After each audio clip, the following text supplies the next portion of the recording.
Turns out that the first ancient building you see in this level is the one you rescue the fire talisman from. Now, I don't discover this until after I've beat the game and I'm cataloging the footage, but I treated myself to Grimbeard's video review of the Dark Project, and in it, he says he glitched his way to the top of this tower and then leapt back to the first ledge where you can easily exit the level via the waterfall you used to come in. Future Nick has this information, but present Nick playing the game doesn't. So now he's wondering, how the hell do you get out of here? If you backtrack to the arena where I didn't extend the bridge, you can't get enough momentum going up the lip of the arena to jump back across. So the only other way out of here is this hole in the wall across this channel of lava. If you eliminate the impossible, whatever remains, however improbable, must be the answer, right?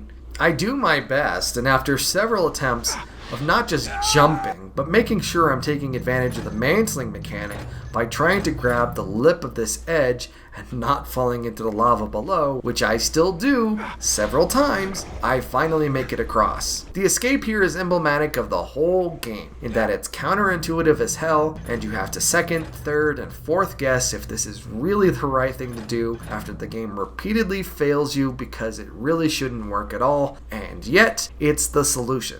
Backtracking through this place is just as frustrating as getting lost bumbling through it on the way in. Finding the exit still requires some effort, concluding with a Burek chase and, finally, the way out of this place back to the waterfall.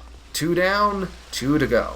Song of the Caverns is the third and final edition in Thief Gold, and Terry Brocious was a key designer on it. It sends Garrett deep into some Keeper-described caverns with little more than a cryptic hand-drawn map to guide him. An old friend of his is homeless and living down here, so Garrett can ask him for some clues on how to get the water talisman. For the second consecutive mission, you start off in the city and dive into some ragged cave. Unfortunately, your pal Geary is kinda tied up by freaking spiders. Ugh, these things! The linear sequence of chambers in this cavern match up pretty much one-to-one with what's going on in the Keeper's Fairy Tale map, including this bit from the introduction where you need to crouch to avoid getting shot by arrows. Clever. Reaching the end of the route reveals no talisman, but instead the opera singer Raoul, who regales you with a story of how he was forced out of the ownership of the opera house above them by a domineering woman named Lady Valerius. He gives you a map and wishes you well. By the way, the singing Raoul here, it's our boy, Stephen Russell. That's right. Breaking into the opera house is pretty straightforward, but this is a great level to slow down and soak it all in. Yes, the population is sparse and mostly guards, but breaking through each department of the theater is really cool. This is a well thought out level in which you get to tour the areas in front of and behind the curtain. You'll even find condescending notes from the management to the stagehand and performers, as well as Lord Bafford sending some flirty little texts. Oh, Bafford, you taffer.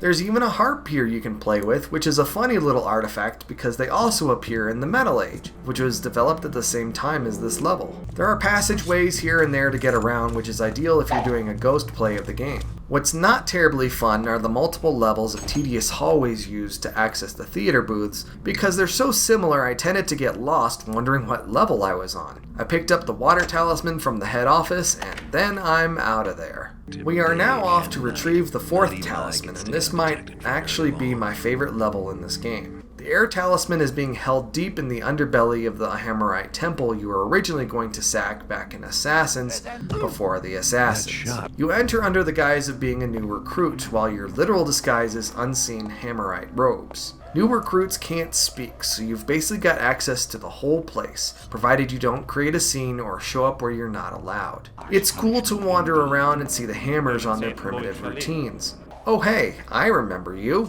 They even have a little museum with precious artifacts, but not getting caught seems to carry some strong element of luck. For instance, I managed to drop in on these guards having a conversation by the altar here, and moments after they finished, they started fighting me.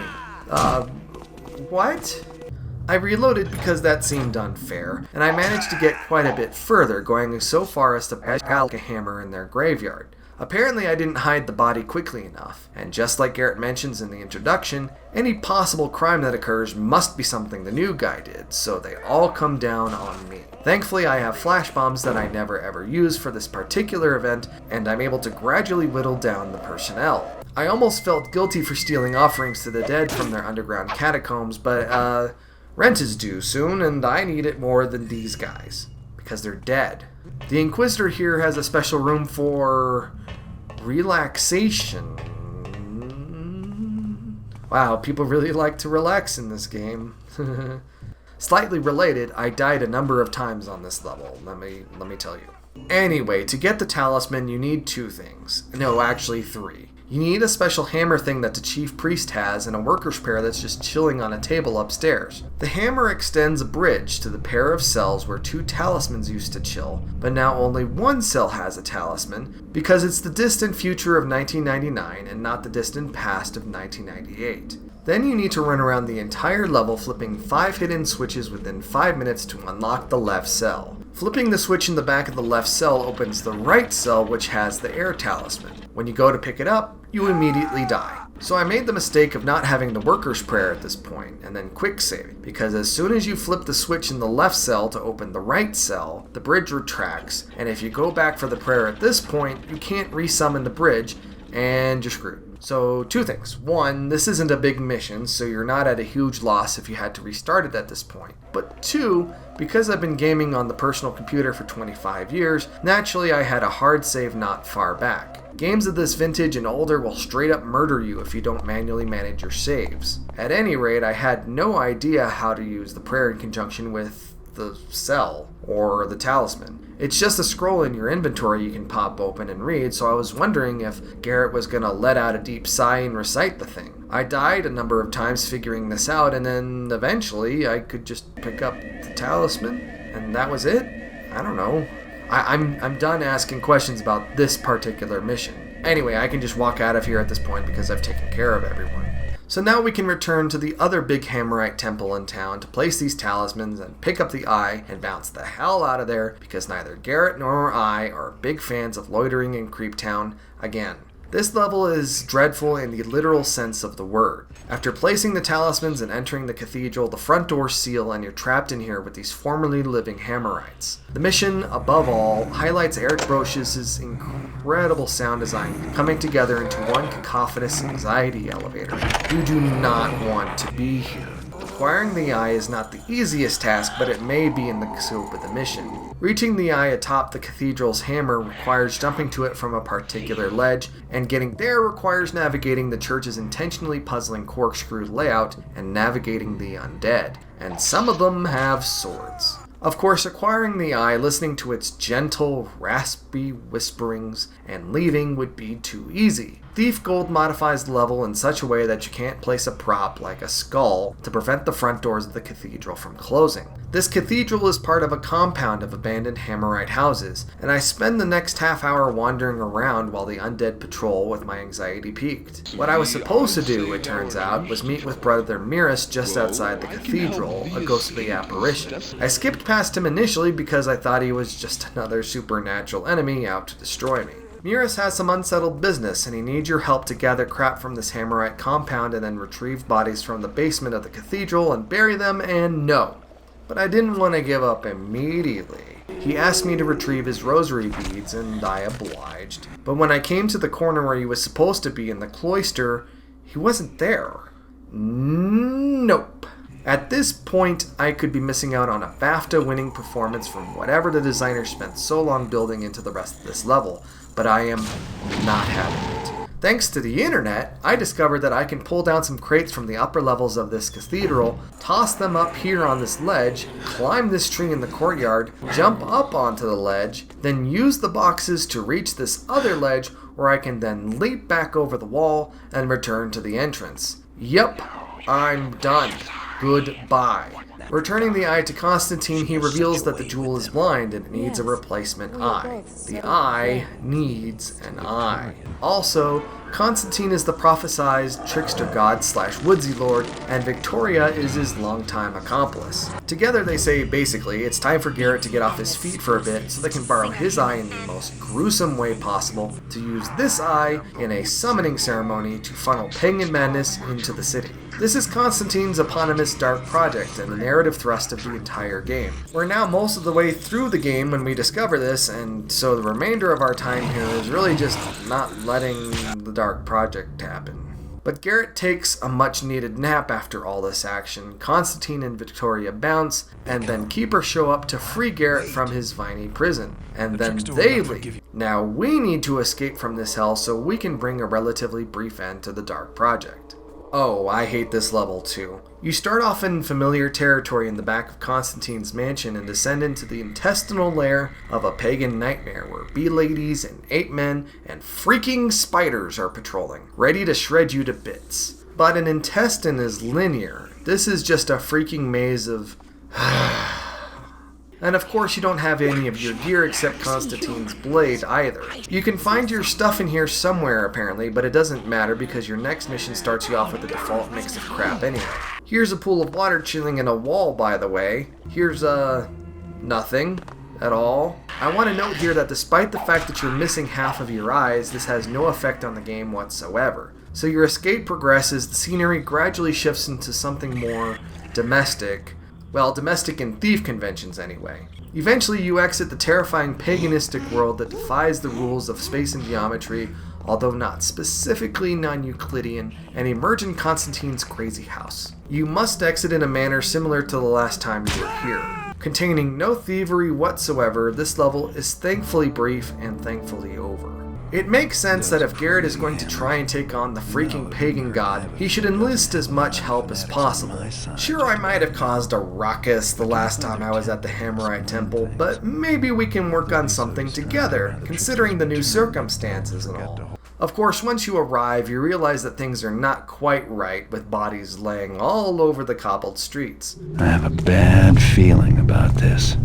You find the Hammerite Temple shredded and in ruins, filled with all manner of pagan irritants. The real action is deep, deep below in a network of underground tunnels, accessible by a ladder hidden in the uncapped altar. These are thankfully more organized than the pagan nightmare we were just in, but we learn from the surviving Hammerites who have taken shelter down here that their high priest has been captured by the pagans, and they really want him back. Now I thought the priest might be upstairs, but you'll find neither the priest up here nor any loot. Perhaps on the assumption you cleaned house the last time you were here. And I looked really hard, guys. I looked really damn hard. Not up here. Back downstairs, you'll find a kind of round nested chamber of rooms with patrolling 8-men guards and, before I found the priest, your escape raft. Because this is the 90s, you pull a lever to send the raft off and then pull it again to reel it back to shore. It's amazing. Disney would seriously pay $1 billion for this kind of fantastical technology. You snag the priest from the patrolling pagans and dump him on the raft and bring him with you to the Hammerites waiting downstream. And that's it.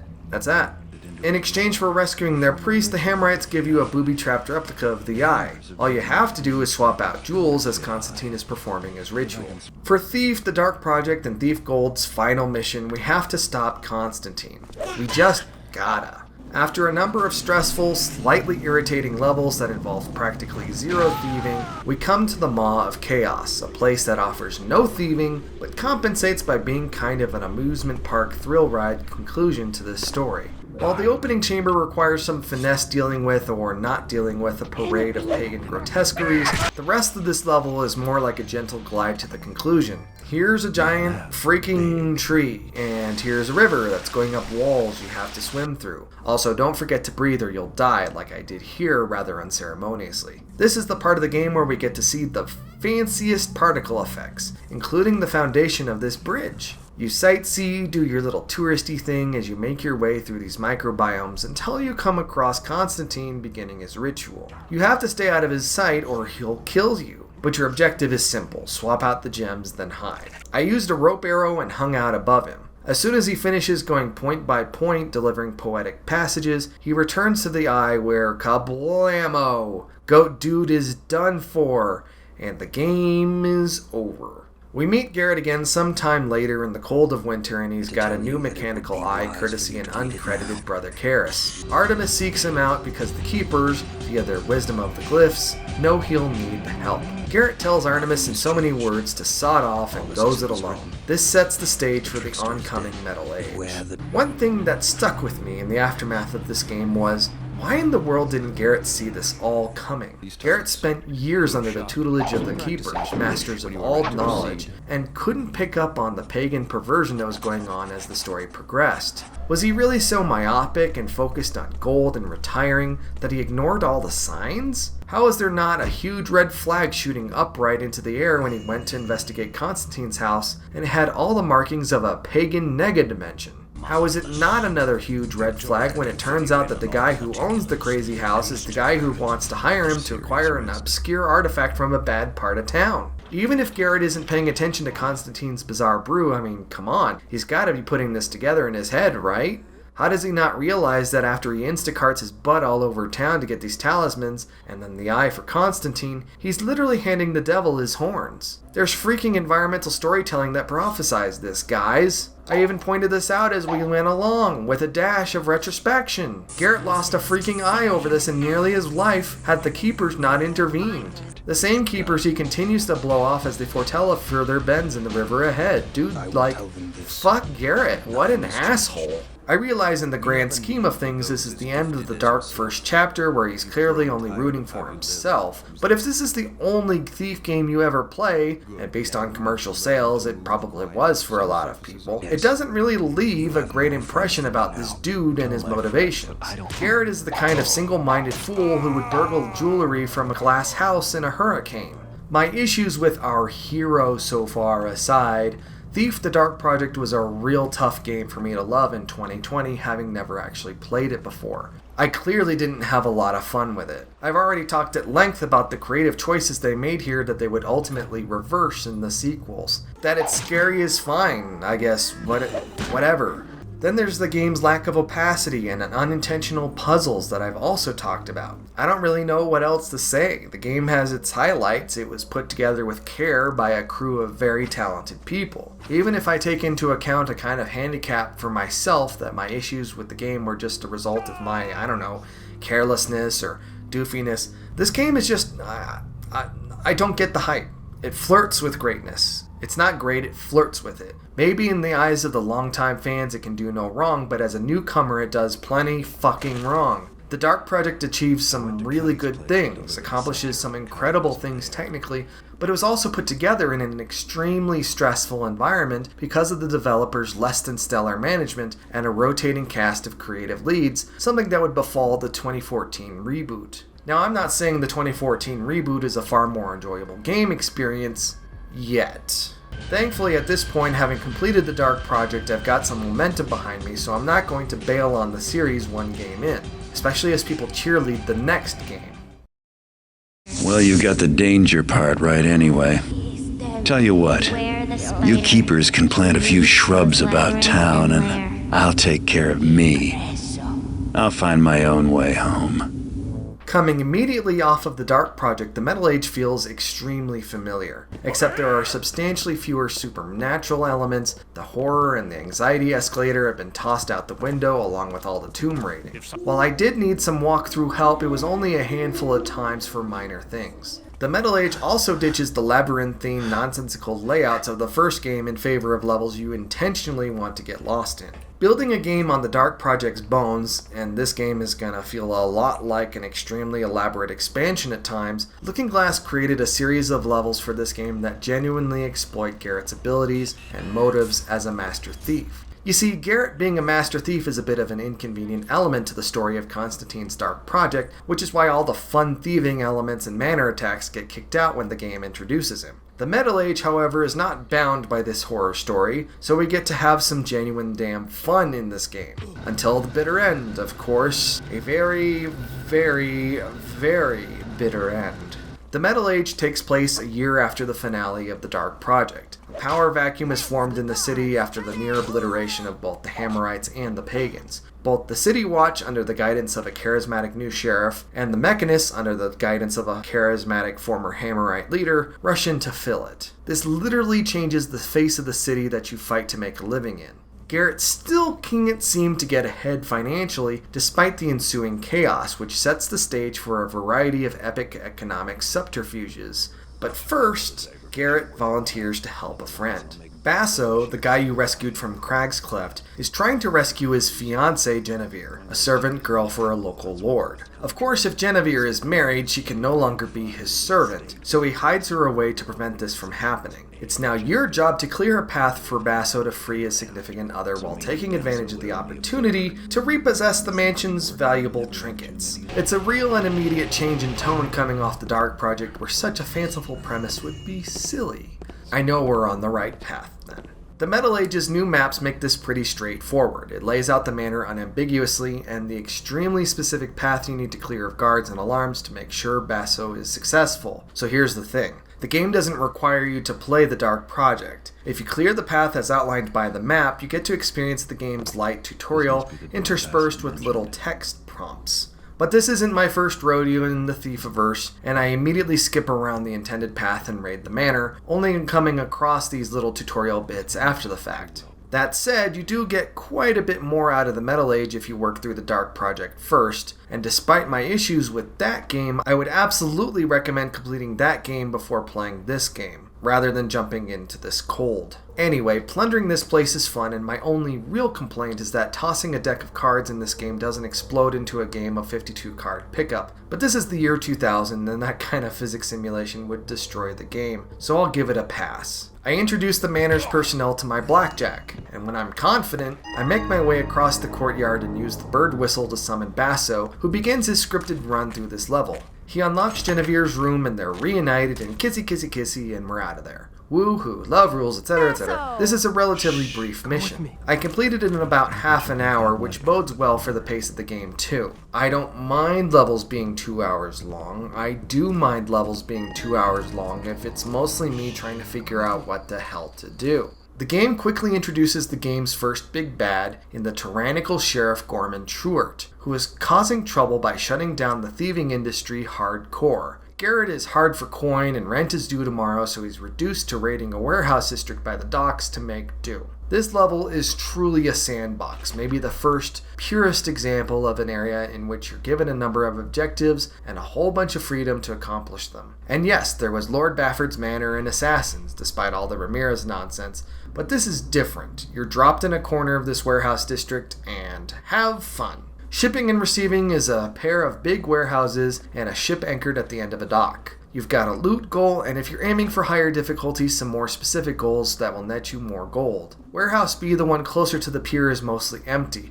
but it has a few offices and the first example of a mechanist watcher. This game ingeniously and gradually weaves the mechanist's explosive influence on the city by introducing new mechanics and tropes as you go along. The security camera is absolutely a trope of this subgenre, and unfortunately it does box up your approach a bit, especially with how sensitive it is to movement. This is the only game in the series that has these cameras under the Mechanist or any other name, and the series is better off for it. The ship is fun to explore and rob, but the gem of the level is Warehouse A. The warehouse contains the individual storage lockers for a bunch of different merchants, and like a museum or a busy Minecraft server, each individual locker is its own scene with its own notes and charms, and it's so freaking great. I love this level so much. Accessing these spaces, however, is interesting. The mechanists have installed a security system in which you can only unlock one space at a time by punching in the specific locker's combination from a map that is barely legible in spots. The security system seems really cumbersome if more than one tenant shows up at once to access their locker, but for the sake of gameplay, funneling you into each experience individually is extremely effective. To make it easier for you, you can unlock individual shacks that have combination panels so you don't need to run back to the upstairs office each and every time. I actually don't want to spoil what's in here because you should really experience this level yourself. You're welcome. This was the conclusion of my first play session with the Metal Age, and I've already got a buzz on this game. I am enjoying myself so much compared to the Dark Project, and the hits keep coming. For the third mission, a client with a sack of money approaches Garrett about framing Sheriff Truart's right-hand man, Lieutenant Hagen, by raiding the local police station's evidence vault, planting that evidence in the lieutenant's office. Anything to put a thorn in the sheriff's side is fine by me. One thing that set me off, however, is that even on the easiest difficulty, you can't kill anyone and you can't knock out more than 5 people, which totally deflates my traditional playstyle. I guess I'll have to actually stealth my way through here. Infiltrating the police palace is easy enough by way of the maintenance shed and swimming through some pipes to emerge in the dank basement of the station. There's a not very hidden door to the morgue where, of course, you'll steal from the dead. There's a torture chamber here and jail cells that house some of the just worst people. But I'm interested in getting upstairs. I'm not going to bore you with the details, but the ground level of Shoals Gate Station has all the meat and potatoes you'd expect as far as facilities, including a training range, a cafeteria, several security checkpoints, a cubicle farm, conference rooms, and a mechanist trying to sell the police more high-end gear. This, again, is helped by the detailed maps Garrett talks about in the briefing cinematic but are standard in this game. On the second floor is a secure vault in one wing of the building and high-ranking offices in another that you can access thanks to our reliable drunk guard. Navigating these big broad hallways was its own challenge because of the mission's knockout policy. It boils this segment of the level down to the most basic formula of watching guard routines and waiting for opportune windows to move. Ducking into the offices, you can read about the inner workings of this power structure. The secure vault is on another floor being watched by watchers. Hopefully you wrote that access code down when Garrett told you to. You grab the strongbox from the evidence locker, plant Lieutenant Hagen's handkerchief in the evidence locker, plant the strongbox in the lieutenant's office, and skedaddle. I'd say we're 3 for 3, folks. Celebrating at a neighborhood bar, Garrett is sold out by an acquaintance to the sheriff who is obviously pissed about Garrett's antics. The sheriff wants him dead, but there's a mystery around who's whispering into the sheriff's ear. The city watch encroach and Garrett temporarily escapes, but you need to make your way across town to regroup in Shalebridge. In order to do that, you need to retrieve the Shalebridge key from your apartment. This level plays a lot like Pac-Man, in which you avoid pods of guards patrolling narrow streets. Off the bat, this is a confusing space to navigate because these alleys look so similar and it's obviously dark. Even the map is less than useful at times because it doesn't pin down exactly where you are. The city has a few little breakaway areas and bridges and apartments you can escape to or utilize as shortcuts that are primitive examples of what we'll find in the latter Thief games. Again, this is a space that, in some alternate universe and definitely in my imagination, served as a hub for missions. There's something I want to highlight here, and that is my interaction with this guard who's patrolling this bridge over the river. She's alone, so I don't have to immediately worry about backup, but I know if she's alarmed, everyone's going to come streaming over, so I knock her out. There's too much light around here, so I decide to toss her unconscious body in the water, thinking she'll just float or drift down the river like the unconscious Basso did back at Crag's Cleft. As I left, I could hear her rhythmic struggle to breathe and then eventually die, and that made me feel really bad, really strange.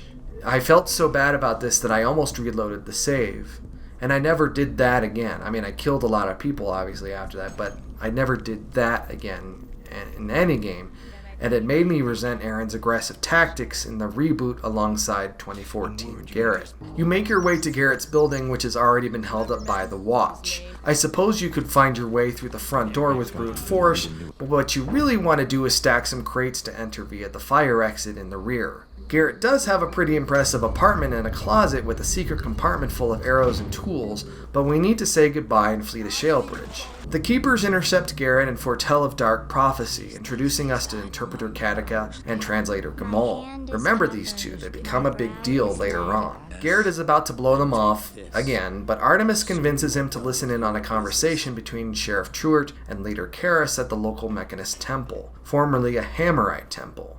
Garrett agrees, and so we have eavesdropping. This temple is so much bigger and spacious than the one we're used to from the Dark Project, and you may be tempted to try and compare the two, but I'm going to stop you right there. It's not the same thing. Finding the door you're supposed to lean against to eavesdrop is easy enough, but I actually couldn't hear the conversation over the sound of my air conditioning. This interaction is important though, so rather than do the proper work to listen to it, I pulled up a transcript after the fact which made what follows in the game make a lot more sense. When I started the level, I came across the Mechanist's new mechanical servant, which appeared to be built out of, people. Basically, Karras hires the sheriff, who is not some outstanding moral character himself, to round up the unwanted lowlives of the city to convert to these mechanical servants. The servants can then emit a poisonous red gas that annihilates biological matter. Karras demonstrates this for the sheriff, who agrees to furnish 20 lowlives in exchange for financial reimbursement, preferably directed toward his own coffers. The two leaders agree, and after the sheriff departs, Garish confirms he has recorded the whole conversation on a newly invented wax cylinder. He has the recording stored at the First City Bank and Trust as leverage in case the sheriff, who is concerned about the scandal that would result if this transaction were to be made public, decides to change his mind. So guess where you're going next? Of course, it's not quite that easy, otherwise this would be a 10-minute mission. You need to create a replica of the safety deposit box key using mechanist equipment in the basement. It's actually a neat mechanic. You also encounter the System Shock 2-esque mechanist robots for the first time, but thankfully you've been watching this review so far and remember how to take care of them, right? Right? If you're adventurous, you can even plunge into the catacombs under the chapel where a haunt or two are on patrol, looking out for lively folk like you. Making this an optional section gives me power over any anxiety I may have had, so I can enjoy it rather than dread it. Replica key in hand, original key back where it belongs. It's time to cash in. It took 20 missions of this series before we wound up at the one place you'd think a thief would break into.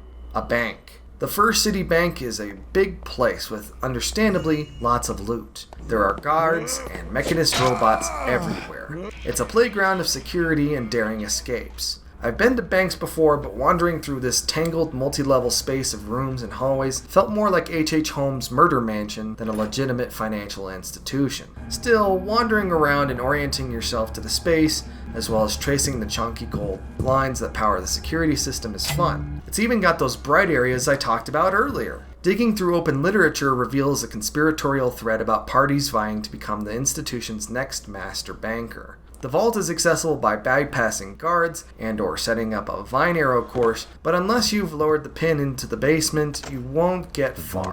Unless you go into the basement, bypass all the security, and lower the pin. Inside the vault is an interesting set piece of rows and rows of secure compartments, but the watchers inside trigger alarms. Since I've dispatched all the guards that were supposed to dispatch me, I just hide out until the alarm shut off, which they thankfully do in this game. Then I acquired the wax cylinder. You exit the level, but I can't help but think of how the hell he's safely transporting that thing. So this is a one-of-a-kind piece. Records much more accurately than...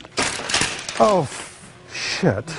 Now that we have this recording that could bring down the sheriff, it's time to confront Gorman Truart and extract justice somehow by infiltrating his incredible mansion. This might be the best manor attack in the series, and a lot of this is attributed to its massive size, but it's also a clever design. You start outside the mansion in the servant homes, and you get a slice of what it's like to serve this guy. Getting into the compound is relatively easy, but I did accidentally and relatively easily get into a space where I could see outside the level, and that was, something else. There are lots of fun amenities in this expansive household, and accessing each new level requires some work to bypass the mechanist system that each floor has set up for you. As you reach the third level, however, something incredible happens. Guards come screaming by when it's revealed that the sheriff has been murdered in his bedroom. It's assumed that you're on the premises regardless of how much noise you drum up below, and everyone is out for your blood. I mean, they were before, but now they definitely are. The easiest way to access the sheriff's bedroom is via the balcony, and yep, the dude was murdered. Nearby, however, is a keychain, and one of the keys belongs to Lieutenant Mosley, a Truart underling who,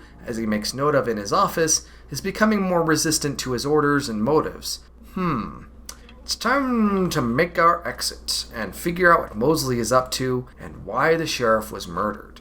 If the Metal Age were remastered today, these next two smallish levels would probably be merged into one, but they're not, and that's fine. Trace the Courier is a tail mission similar to the first half of Assassins from the Dark Project, and taking place on the same city hub map as Ambush earlier. Mosley is carrying a letter that you need to not only read, but figure out who it's destined for. The first time I played this level, I didn't even notice that Mosley dropped the letter for someone else to pick up around the marketplace because I was so busy being stealthy. The letter is vague, but Mosley advises that bad news is coming for her co-conspirator despite how careful she was, or thinks she was. You set the letter back down, and in time, a courier picks it up. You follow them around town until they're ambushed by the city watch at the graveyard. The courier is shot with an arrow and runs in, leaving a trail of blood as they flee. None of these guards are brave enough to breach the courtyard until, of course, I decide to race in. I stumble past a couple of guards before bouncing into the pagan portal hiding in a crypt. Part 2. The portal dropped us off in the woods where the pagans had been holed up, hiding away from the punishing terrors of the city. But the mechanists got here first, leaving only the ghosts of the settlement's inhabitants. The space you arrive in is a little weird, like a giant room that's wallpapered green and furnished with loose vegetation, but as you progress through the winding path stained by the courier's blood, it feels more like an actual forest. What you're really looking for here amidst the mechanists present are 2 giant rubies that will form the eyes of a giant face that generates another portal. Yeah, the pagans are definitely weird, if you haven't figured that out. The inner sanctum, aka the Maw of Chaos, is patrolled by 8 guards, and there are these plants, and there's colored lighting out the wazoo.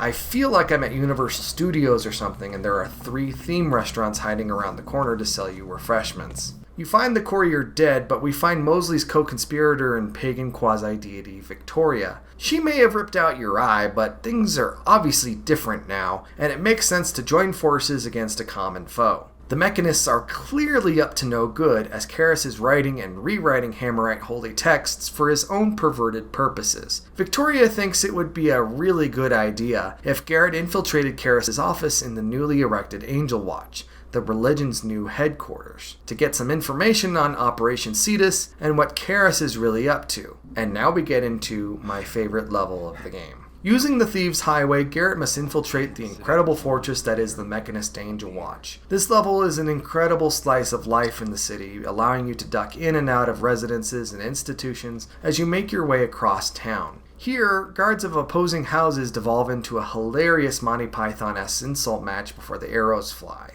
Is that a threat, you shriveled old maid? You gonna prick us with your sewing needles?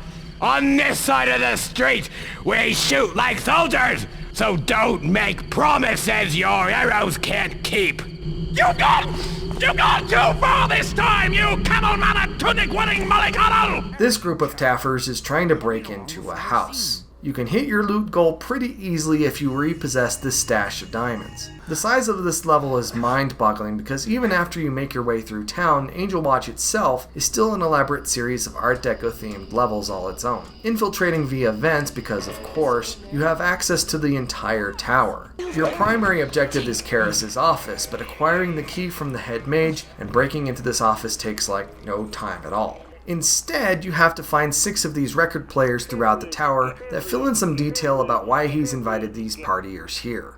So what are these partiers here for? Karis invited a bunch of nobility from the city to Angel Watch and gave them servants because the people who really get the free stuff are the rich people who could buy them anyway. Am I right? We already know what these servants are going to do in these homes, and so it makes sense that Karis is trying to get them into every location possible. In his office, however, Karis has anticipated Garrett's arrival and not done a whole lot to stop him. Art thou a religious man? It is time to say thy prayers. Garrett steals a document about the Mechanist Operation Cetus and retreats from Angel Watch to regroup with Victoria. Operation Cetus is something. It's far too technical to discern what it is exactly from the plans that Garrett acquired, but it has something to do with Markham's Isle, an abandoned former pirate holdout with a lighthouse that's been commandeered by the Mechanists for this crazy, top-secret operation. You also have to figure out what happened to the pagan spy Lotus who went missing and kidnapped Cavador, the architect of this project, so you can figure out what the Mechanists are really up to. You start deep underground where the Mechanists are expanding their presence with a bulldozer, which you can actually flip on. But we can't sit down here and play bulldozer captain, we have to ascend to the surface. The juxtaposition between the lighthouse, the rickety and rotting old pirate structures, and the new Mechanist infrastructure is really interesting. You find Lotus in a freezer and he gives you the tools you need to infiltrate Operation Cetus, primarily the final peg of a steering wheel hanging in the base of the lighthouse. He also asks you, understandably, to end his misery, and I obliged. Ooh wow, look at that, down we go. Below the island we discover what Operation Cetus is. It's a submarine. That's it. It doesn't have any weaponry, it won't launch any steampunk ICBMs, it's just a boat that goes under the water instead of on top of it. While the interior is pretty rad, due to the limited geometry of the era, it looks a bit like, well, you know. Cavador isn't here, so your endgame now is not to return to the creaky rowboat you came in on, but rather smuggle away in the submarine's cargo bay 5 and see where it goes. Only problem is, even the mechanists don't know how to get into cargo bay 5 because that key got lost somewhere in this facility. Exploring the rest of the sub-pen is fine and dandy, but if you're daring, you can even make your way through this tunnel to the pirate ship wreckage where the captain still haunts. So smash and grab before the ghost captain smashes you. You also want to retrieve the next bit of Karis' scripture from a flooded compartment.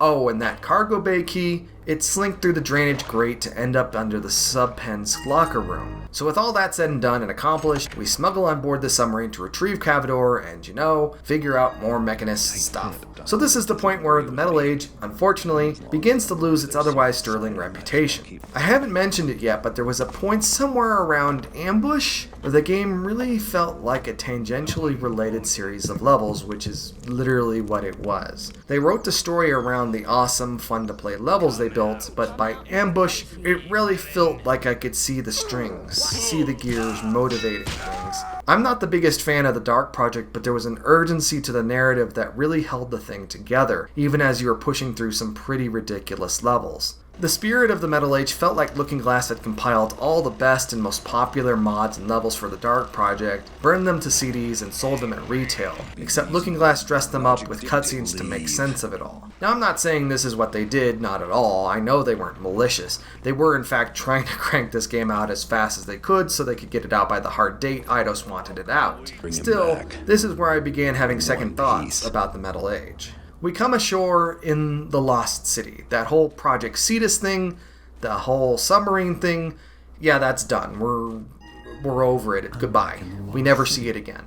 Like the mission name implies, we need to kidnap Cavador, who is wandering through the ruins of the Lost City, which have been broken up into numbered sites. Also, Cavador is on the move, so even though the game prescribes a sequence of chambers to catch up with him, you can kind of just run into him, like I did here. But to get into this series of chambers, you need to clear out an introductory chamber and flip a switch. I guess you don't actually need to clear it out, but I did anyway.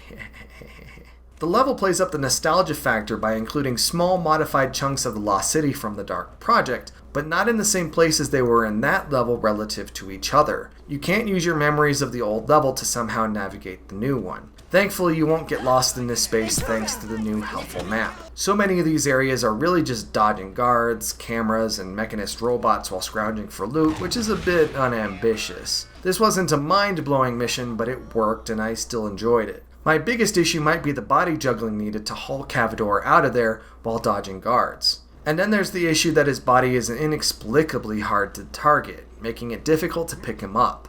Then you need to exit via the same Lost City outro that I wasn't the biggest fan of, so, sure. I don't know much about football, but this level is like a pump fake. Cavador reveals that the Mechanists had ordered masks and cultivators, and Gervasius has them in his manor, for some reason. You need to case Gervasius' manor so you can find a secret way to access the third level, where these things are hidden, so you can see what they really do and what Karis is really up to. But we already kind of know all this, so, well, whatever. For this mission, we need to map out at least half of the mansion, which materializes on your map as you do it. Critically, you cannot arouse the suspicion of the guards. I mean, you can, but not intentionally or directly. This means you can't be seen, and you definitely can't attack them. The mansion was built with the giant escape hallways to aid in moving between areas unseen, so that was nice of them. Thankfully, the Mechanist Watchers don't count against your goal. They can spot you and launch bombs at you all day. Mercifully, you can find the control panels to shut them down. This is another big manor attack with lots of rooms and lots of loot and a lack of people aside from the guards to bother you and raise alarms, but it suffers a bit when completing its bespoke objectives. There's a library here where you can uncover correspondence between Karis and Gervasius, where the Mechanists ask for the mask and cultivators, and this has to be super old because Cavador already made those things for the servants who are now out there in the city. And yet there are masks and cultivators here. But all of this is only after you uncover the haunting and scandalous story of star-crossed lovers, including the wife of the librarian, who end up dead in the wall. But to discover all that, you need to read 5 different books and notes scattered throughout this 2-story library. And these books, they're hard to find because they're tiny details in this big environment. The reboot makes this substantially easier in 14 years by turning entire shelves of books into interactive puzzles, making you feel for the specific book, and that's smart. This isn't smart, because here you are picking needles out of a library haystack while a vengeful ghost tosses death balls at you. And then there's the matter of the secret passage. I have no idea how I was supposed to figure out that retrieving a cuckoo bird from this table in the mansion's big and empty ballroom and placing it in this very specific clock, of which there are many in this level, and then switching it to a specific time would open the secret door to reach the 3rd floor.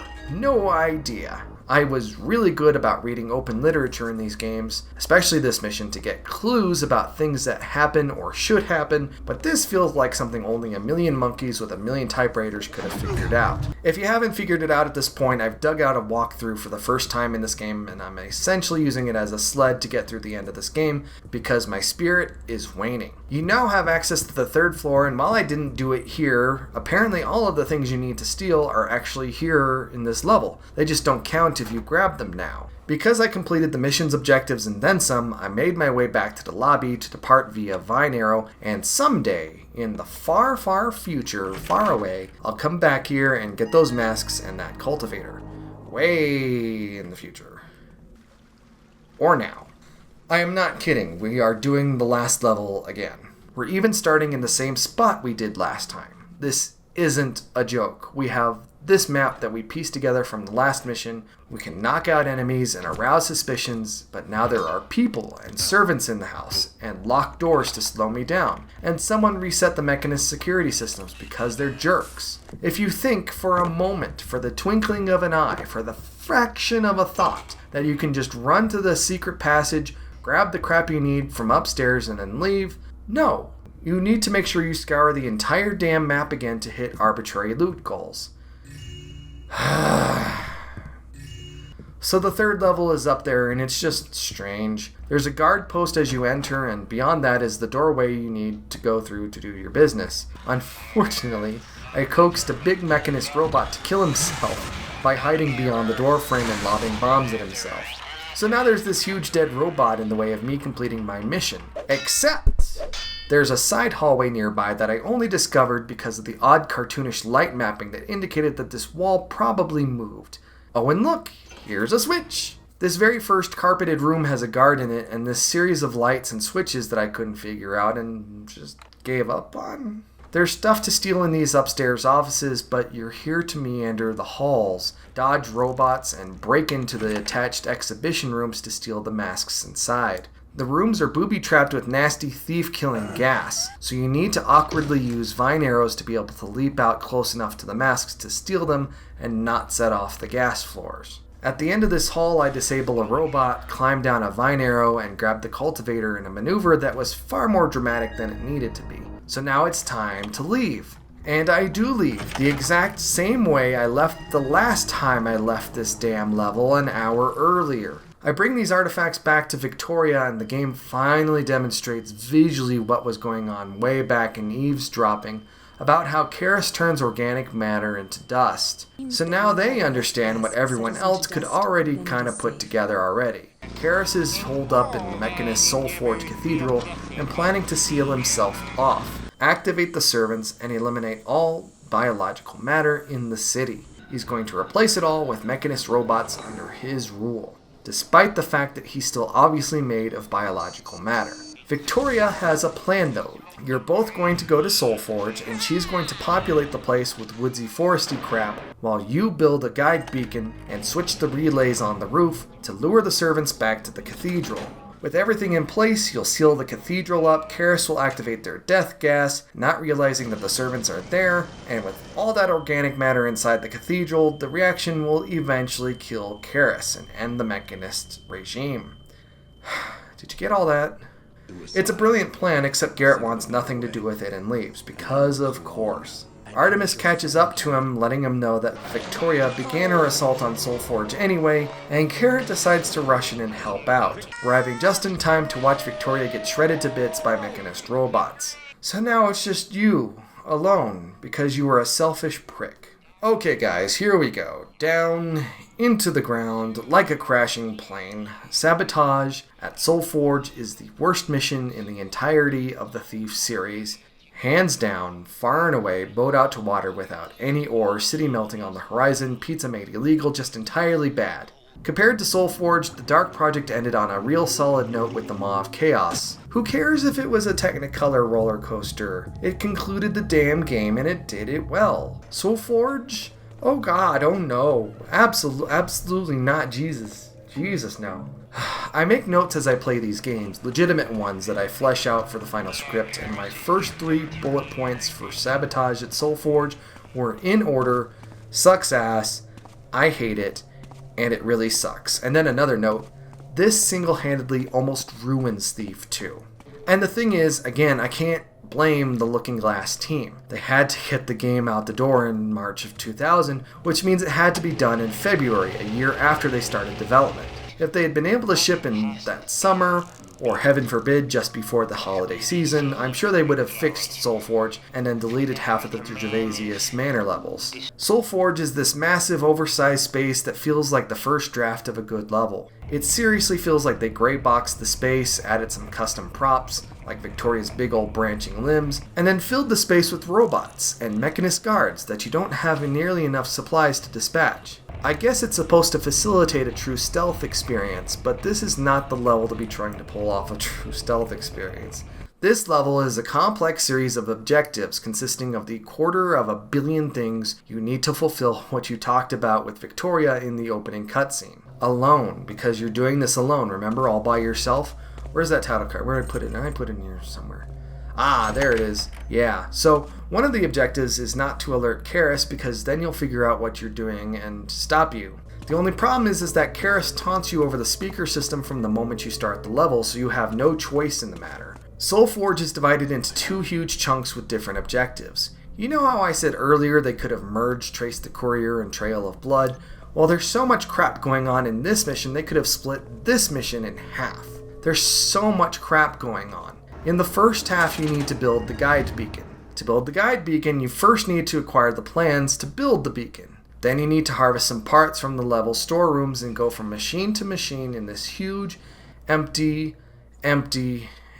space, turning primitive components into more complex components, on and on until you finally figure out how this stupid thing works and come up with a guide beacon. It's a process that resembles a really boring and dour version of Satisfactory, minus any of the fun. You can also use the machines in this level to create stuff like mines, which I'm sure would have helped against the legion of robotic nasties in here, but I'm putting all my chips into my YouTube Sherpas guiding me through the higher elevations of this mountain of crap. I mean, this level as quickly as possible because I'm on life support and just trying to get this thing done. I almost quit several times to just watch the outro cinematics because I hate this level so much. I got real close there. So with the guide beacon in place, we graduate to the second half of this dreadful experience, where we make our way through these huge empty spaces where stealth is virtually impossible. Our enemies have bombs to kill us at a distance, and nasty gear staffs to kill us quickly up close, and we need to activate a series of beacons to summon the servants back to Soulforge. The level of difficulty you play at will dictate how many of these beacons you need to flip, a total of 5 on the lowest difficulty, and thankfully the game gives you the first switch free. You have to flip it from A to B. It's easy peasy-ish. Getting between these switches becomes the challenge of this part of the level, so as I'm looking through my footage, I find myself recording stretches where I'm paused on the main menu watching YouTube speedrun videos on my phone to get this done as quickly as possible. In every instance, you have to distinguish the camouflaged elevator controls from the wall. I am nothing if not persistent, however, and I managed to get all of the beacons flipped, make a hard save, and then rush out of there all the way back the way I came. I managed to escape through the front doors like a runner crossing the finish line after a particularly brutal run with a mechanical spider in pursuit, because of course, I can't say I've ever been happier to see a mission complete outro. So as this entire plan comes into fruition and the servants activate and Karis is wiped out, I guess I can't figure out how in the world Karis didn't see this entire thing happening exactly the way it did. I mean, he has eyes and ears everywhere through his robots, presumably, and can keep track of where Garrett is and what he's doing, presumably. And then the servants show up at Soulforge instead of being distributed around town for maximum killing everyone effect, and Karis doesn't know this? And he doesn't know that afterward, the doors are sealed with the servants inside, and he flips the switch, and then afterward we're supposed to believe that in the final seconds of the game, Garrett finally acknowledges that the Keeper saw all of this coming and wants in on the Keeper's prophecies? We're supposed to believe that? Tell me. The game concludes with the wettest fart ever. Like, what a damn train wreck this game finishes with. This is entirely IDOS's fault, though. Entirely. And there isn't any amount of mods or user creations that can fix what IDOS left broken. The last act of this game is literally a bunch of shattered glass taped up into a ball because they had to take all their work and tools, and regardless of whatever form it was in, seal it up and ship it. Despite the game's depressing final act, the highs of the sequel are higher and more consistent than anything in the Dark Project. The Metal Age is a superior sequel in nearly every way, and just as I talked about in my side note during the first game, Looking Glass put in a lot of effort boosting the quality of life regarding presenting information and being far less obtuse about the game and how the levels work. It's really great. The Metal Age fixes so many issues I had with the Dark Project. Thankfully, these guys and gals got an opportunity to conclude this trilogy properly under the watchful supervision of Warren Spector, who just had a hit of his own. In playing these games back to back, the bulk of the disappointment I felt because the Metal Age's conclusion was short-lived, because I was really excited to jump back into the world of Deadly Shadows. With Katika so close to discovering the Brethren and betrayer, Garrett, I'm not going to sit around doing nothing. That's your job. You're probably thinking what I'm thinking at this point, some 3.5 hours into this video. Wow, Thief Deadly Shadows looks very different compared to the first two games. And boy howdy, it sure does. This is Thief 3, but it's not. I don't know anyone who calls it Thief 3, but if you do, you're damn wrong. It's Thief Deadly Shadows, okay? This game is supposed to be a fantasy-themed stealth game to compete with the juggernaut that is, or was, Splinter Cell, and not necessarily Metal Gear Solid because that franchise went places that this game definitely did not. By all means, Deadly Shadows is a soft reboot of the Thief series, but not in the insulting Force Awakens way, where they literally retell another entry in the franchise while adding a small amount of captivating stuff that will hopefully pay off someday, but doesn't. This is a whole new era for the series because it's gotta work on a console, which means it can't have a million sprawling controls, because it's gotta work on a console.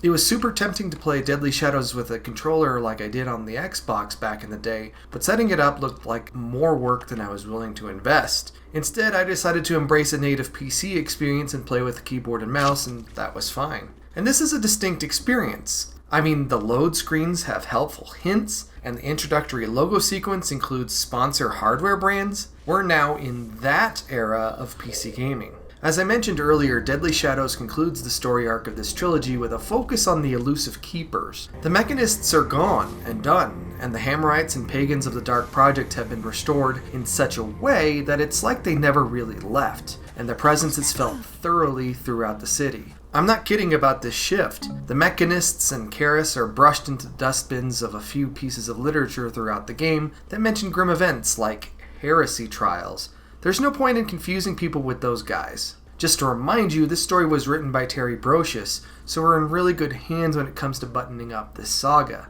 We may not have her Victoria character anymore, but she gets to bring some really cool new characters to life instead. Of course, as little as I remember about playing this game after it released, I do remember the storyline not making much sense, and not really knowing or caring about anyone in here. If they had gone full Abrams and shaved the story down into a ramp for me to make sense of this trilogy so far, I might have been more inclined to play it or play it more urgently back in 2004. But now coming off the Dark Project and the Metal Age, I'm really glad they didn't sacrifice the story for new players. It doomed them commercially, but it made me happy. 16 years later. Deadly Shadows takes place over 9 days that the game will kinda mention from time to time in the menus small, barely noticeable, to establish that this whole game isn't taking place in real time. But let's be honest, it feels like it anyway. Everyone in this game is searching for the legendary Old Hag, a figure who becomes the primary antagonist. The series hasn't established this character yet. Or has it? We've already established that the levels of this game are really small, and trust me, I'm going to bring it up over and over again. Don't think I forgot. Don't think there aren't lessons here about this. Don't worry, the nth review has you covered. I do want to make a note about one wonderful and gradual transition in the series, the elimination of alarms entirely from the game. Oh, it's so great. And just to remind you, I do play this entirely from the third person for reasons I explained at length earlier. I know, this game is different, and I play it differently. In the spirit of welcoming a whole bunch of new players, this first level functions as a very thorough tutorial for people who, I don't know, may have only seen a video game in a magazine before deciding to play Thief Deadly Shadows. The easy difficulty, which I did not play at, thank you very much, goes so far as to highlight the exact steps you should take and what actions you should perform throughout the entire level. It's the only level that does this, but it does highlight how easy the new easy is. We're here for Lord Julian's velvet bag because he's fuming about losing possession of the bloodline opal in an archery contest, which I can understand entirely having seen Uncut Gems. Julian is conspiring with his cousin's cook to get the stone back, but after you steal the bag with a valuable medallion in it, he has more pressing issues. This mission really sets the visual tone of the game. The sparkling shafts of light, the very cinematic fireplace conversation, and your real-time interactions with light and dark and color really inform you that this is a next-generation game. I mean, not modern next generation, but then next generation. You know what I mean. I talked about this earlier. What are we talking about? End of the Bloodline serves as the game's first real mission and the first manor attack. You have a few ways to get in, but everything will get easier if you take out this guard's torch, disabling the series' first moving, hostile light source. Getting inside, you're immediately introduced to the game's cramped real estate, and it's something that takes some time to get over. But also, if you're like me, you'll love the vastly higher level of detail. This is still a very pretty looking game. To drive home the point that this is a continuous game versus resetting almost everything entirely after each mission, this is the first point I noticed that Garrett's health is persistent, so having some healing potions on hand is definitely helpful. This long section here is something that I mentioned earlier. It's the fan-made mod to bridge what would otherwise be two separate zones. The back half of this level involves Lord Ember's bedroom, but also Lady Elizabeth's room up high in this attached tower. Acquiring the Gilded Helm informs you that this game will require you to pick up some specific special loot items in a lot of these missions on top of the usual loot requirements because they don't have enough space to really add a whole bunch of other stuff. Back in the front of the castle, you come across our favorite drunk guard from the previous games, and juxtaposed against this vastly different looking and different playing game, it kind of sinks in, much like it did with Invisible War, that the developers had to make these changes to survive. Otherwise, these games wouldn't have been made at all. It's a lot of the same key people behind the scenes, and yet they created something very different than what I was just used to. This was just a little, moment I had playing this game. Downstairs, you use Lord Julian's Rutherford medallion to access the vault and take the Bloodline Opal before making a brisk exit. Opal in hand, we return to Garrett's apartment. It's kind of fancy. It has that sparring dummy, and there are some miscellaneous accessories just hanging out. There isn't a closet chock full of arrows and gear, and the space doesn't really amount to anything, so you have no real reason to hang around or come back except as a grounding point at the end of missions. Like I mentioned earlier, there are a few other apartments in Garrett's building that you can loot for some coin with a guard on patrol to prevent you from doing that. Sure. You can also take advantage of your landlord by finding the drainage duct where he's depositing payments for his blackmailer and, make it your own. On the streets, we get our first real taste of open worldness, even if we're progress gated to the south quarter. We get used to the flow of civilian NPCs and their random conversations, the tempo of the City Watch's guards, who never mutter a word about the former Sheriff Truart, and opportunities to burgle, steal, and otherwise be unethical. You also quickly come to grips with what surfaces can be climbed on and which can't. Here's a hint: most can't. These open areas still often feel like running down hallways, not helped by those moments where you're walking through narrow kinks where levels had to be broken down even further. A helpful symbol in the world and on your map is the bloody red hand, which indicates a merchant or fence you can buy or sell from. These must be something Garrett visualizes in his mind's eye, because otherwise the City Watch would shut these illicit operations down immediately. You meet with your fence, Heartless Perry, who was roughed up by Lady Elizabeth's goons searching for the opal you stole. At this point, Perry won't take it, but he directs you to Black Market Bertha and Stone Market, who will.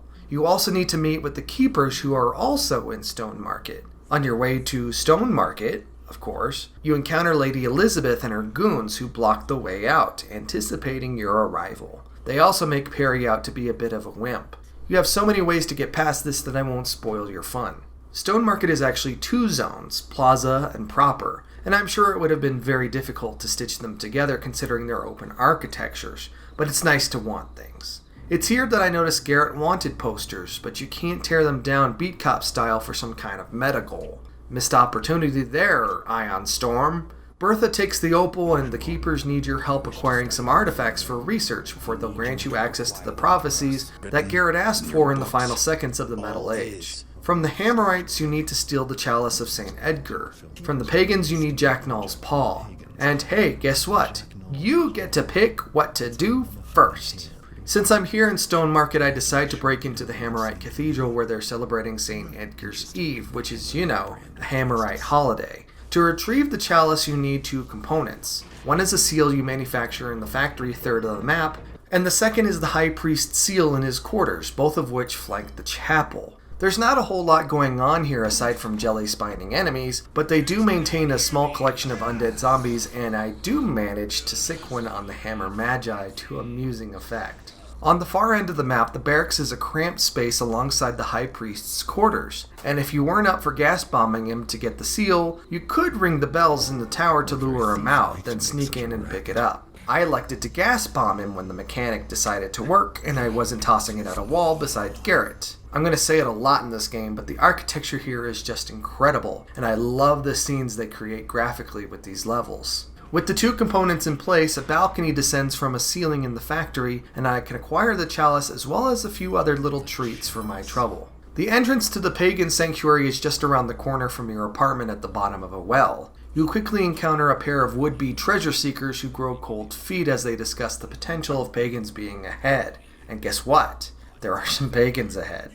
These tunnels feel a lot like your rich neighbor's dressed up house around Halloween, or if you're anyone in Colorado, Casa Bonita minus the food. Yes, it's a real place and not just a South Park episode. For all Coloradan kids, going to Casa Bonita is a rite of passage. The food is fine, by the way. The sewer you come across immediately has some baddies, but it also has a really big one called a treant. I think an explosive mine here will take care of him. Climb a ladder which used to be a load zone, and you're now in the pagan camp embedded inside an old Hammerite factory. If you've been reading the notes laying around so far, you may be having a nostalgia trip to all the cutesy, woodsy memories you had of the Dark Project. Or not. So yeah, you can knock down that gear and kill that pagan, and that's fun, but what you really want to do is access the local shaman's quarters to steal the means to steal the Jack Null's Paw, which involves taking care of another treant and then making sacrifices using elemental arrows to loosen the pagan grip on the precious paw. Soon it's yours, and you're out of there. With the artifacts in hand, Artemis invites Garrett inside the Keeper's hidden compound. It's actually not a hidden compound, they just hide the doors. Garrett meets with the head honcho, First Keeper Orland, interpreter Katika, and translator Gamal, and remains unimpressed. Continuing to yank your chain, the Keepers want you to recover their book, the Compendium of Reproach. Overhearing speculation between an acolyte and his superior, you discover that the book is probably on a haunted ship that has just arrived in the docks district. Both the Hammerites and the Pagans are extremely unhappy with you stealing their prized possessions, but they're willing to overlook this if you perform little tasks around the city. I don't know, it feels like I kinda got off easy. Like Garrett's apartment, you can't really use the Keeper's headquarters, and there isn't a reason to visit it outside of story beats. To kinda make up for that, First Keeper Orland grants you access to the Society's glyphs, which allow you to enter hidey holes throughout the city that have supplies or just let you hang out when you're being pursued. Unfortunately, if you're being pursued, enemies can follow you into these little safe spaces as well. So, don't get in trouble. These glyphs also hover over mission gateways so you know where to go next. Where we're going next, however, is the docks. On the other side of the south quarter lie the docks, a space with a few piers, your red-hand goods dealers, and a tavern. I'm not entirely sure, but I believe at this point you can make yet another mission choice between searching for the compendium in the abysmal gale, or leaping into the sunken citadel to recover the glyph key which you need to unlock the compendium. At any rate, after dodging the city watch, I stole a pagan plant that the watch had confiscated and burned it in the tavern's furnace. The pagans didn't like that much, and it turns out that after infiltrating their local lair on another pier, that they would have really liked to have that plant. Oh well. Let's check out the Abysmal Gale. This boat is your first episode of scary stuff in this game. Like the Metal Age, this isn't a scary game, but it does have creepy moments like this, and don't worry, we will definitely talk about the Shalebridge Cradle. This tour will be substantially shorter than 3 hours as you work deck by deck.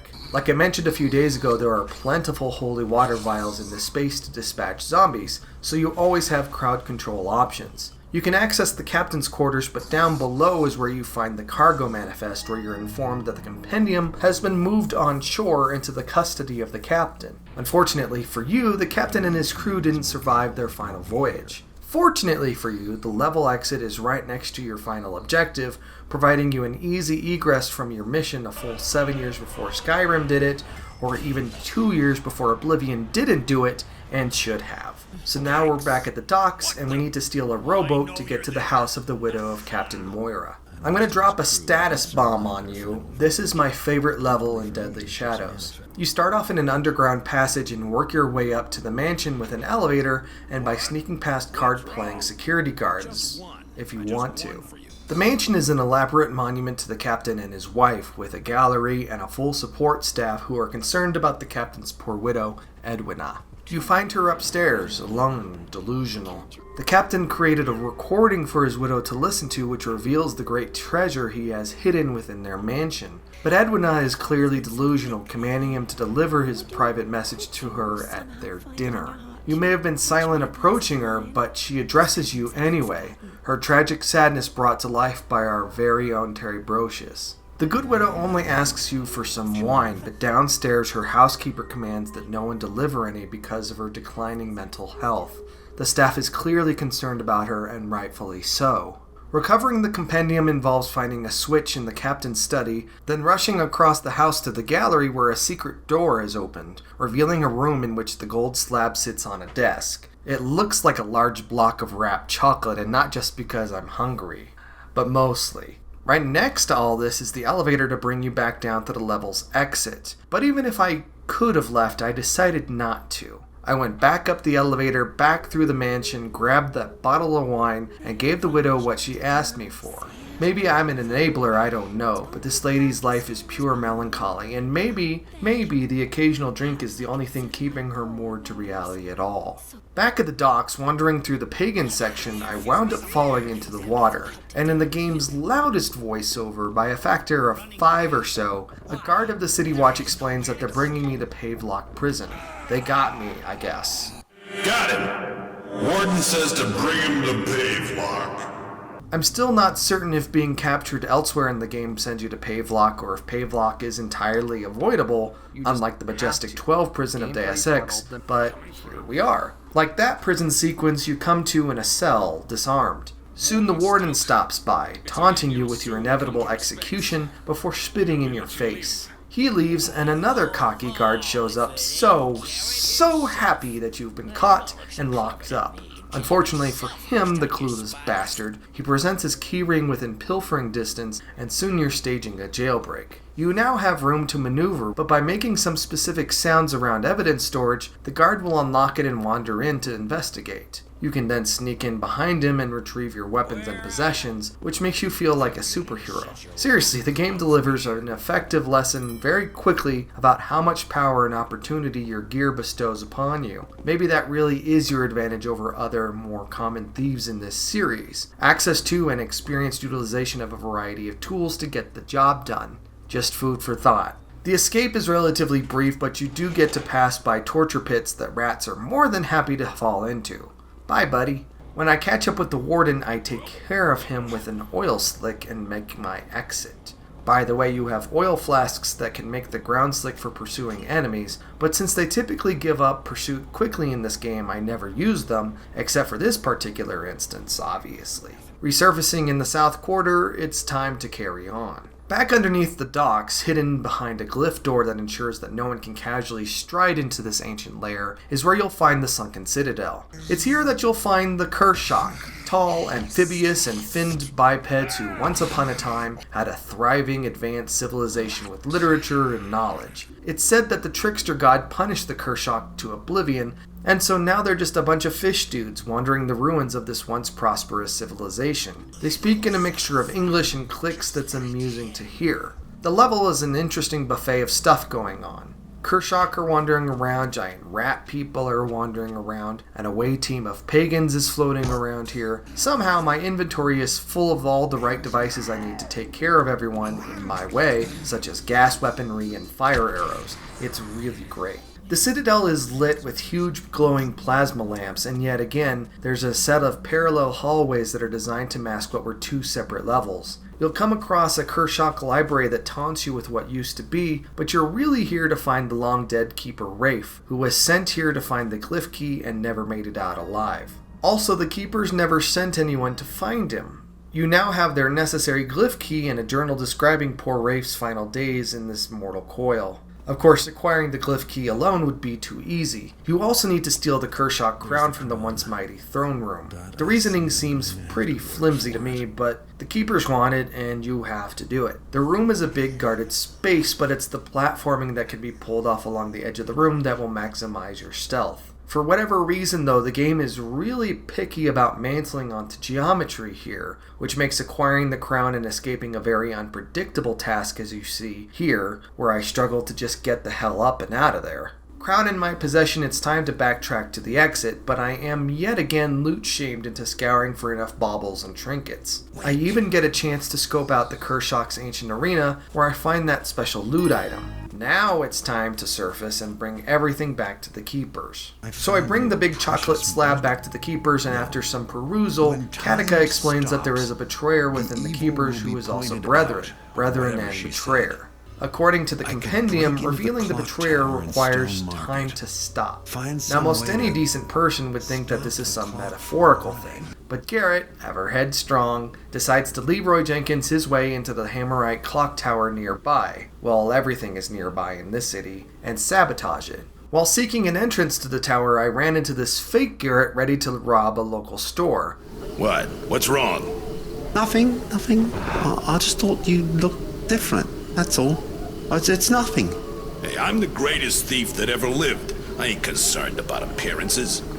Anyway, with all that thieving I do, I ain't got time for no baths or nothing. Oh, I see, yeah, completely understandable. I don't know where the store he's supposed to burgle is at, so I didn't intercept him. Oh well.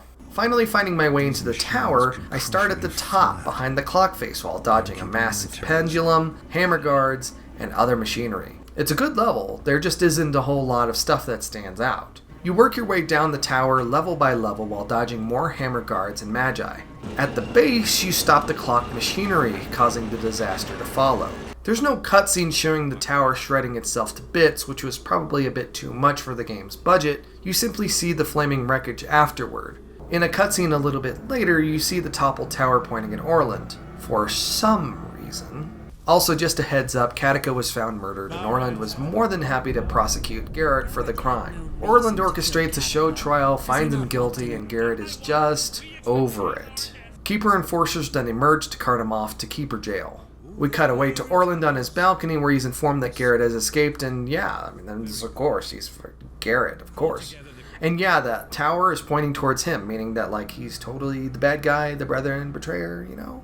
At ground level, Garrett must now escape the telepathically linked dagger-tossing Keeper assassins and meet with his fence here in the old quarter to, like, get some help. It's actually really cool that the enforcers will randomly start slicing up members of different factions in the streets. Orland has sealed the glyph gates, so you can't make your way between areas easily. I mean, not that you really could. It was more about reaching extra credit areas. After picking your way into your fence's house, you discover he's dead, but you also have some Keeper friends who aren't quite convinced by what Orland is saying. After diverting you to your apartment to pick up another note, you meet them in the graveyard of the Hammerite stronghold of Fort Ironwood. Also, the Hammers don't seem to have much of an issue with the fact that you single-handedly knocked down their centuries-old clock tower. The Keepers inform you of a secret way into the Keeper compound because infiltrating Orland's office is the only way you're really going to figure out what's really going on here. It took me a good couple minutes to figure it out, but the secret passageway into the Keeper compound is just above the regular passageway.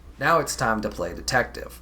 You're inside the familiar Keeper's chambers dodging acolytes and management alike, but what you're really gunning for is Orland's office. In here you find a letter written from C, which looks to be the initial for Katika, to which she writes about Garrett influencing Orland's opinion on him. Through a secret tunnel you can now access the Inner Keeper libraries where you'll uncover more mysteries. The Keepers are on alert, so they're traveling in pairs. Or that's how this initial encounter would make it seem, but they don't seem to be doing this anywhere else. You're treated to the inner chamber where the organization has its most secret meetings and get to hop around a bit. And blackjack people. There are a whole lot of books and scribes in here, of course, but you're searching for Orland's bedroom. I don't know where Orland is, but it's nowhere in the Keeper compound, apparently. In the barracks, you can find Artemis's office and read his journal. You do eventually find Orland's bedroom, break in, and discover that in his journal, he expresses doubt that Garrett is the guilty party, despite all the crap Orland just did to imprison and then attempt to murder Garrett. This is all happening on top of the fact that Orland is nervous about promoting the young translator Gamal to the interpreter job, but they really have no other choice.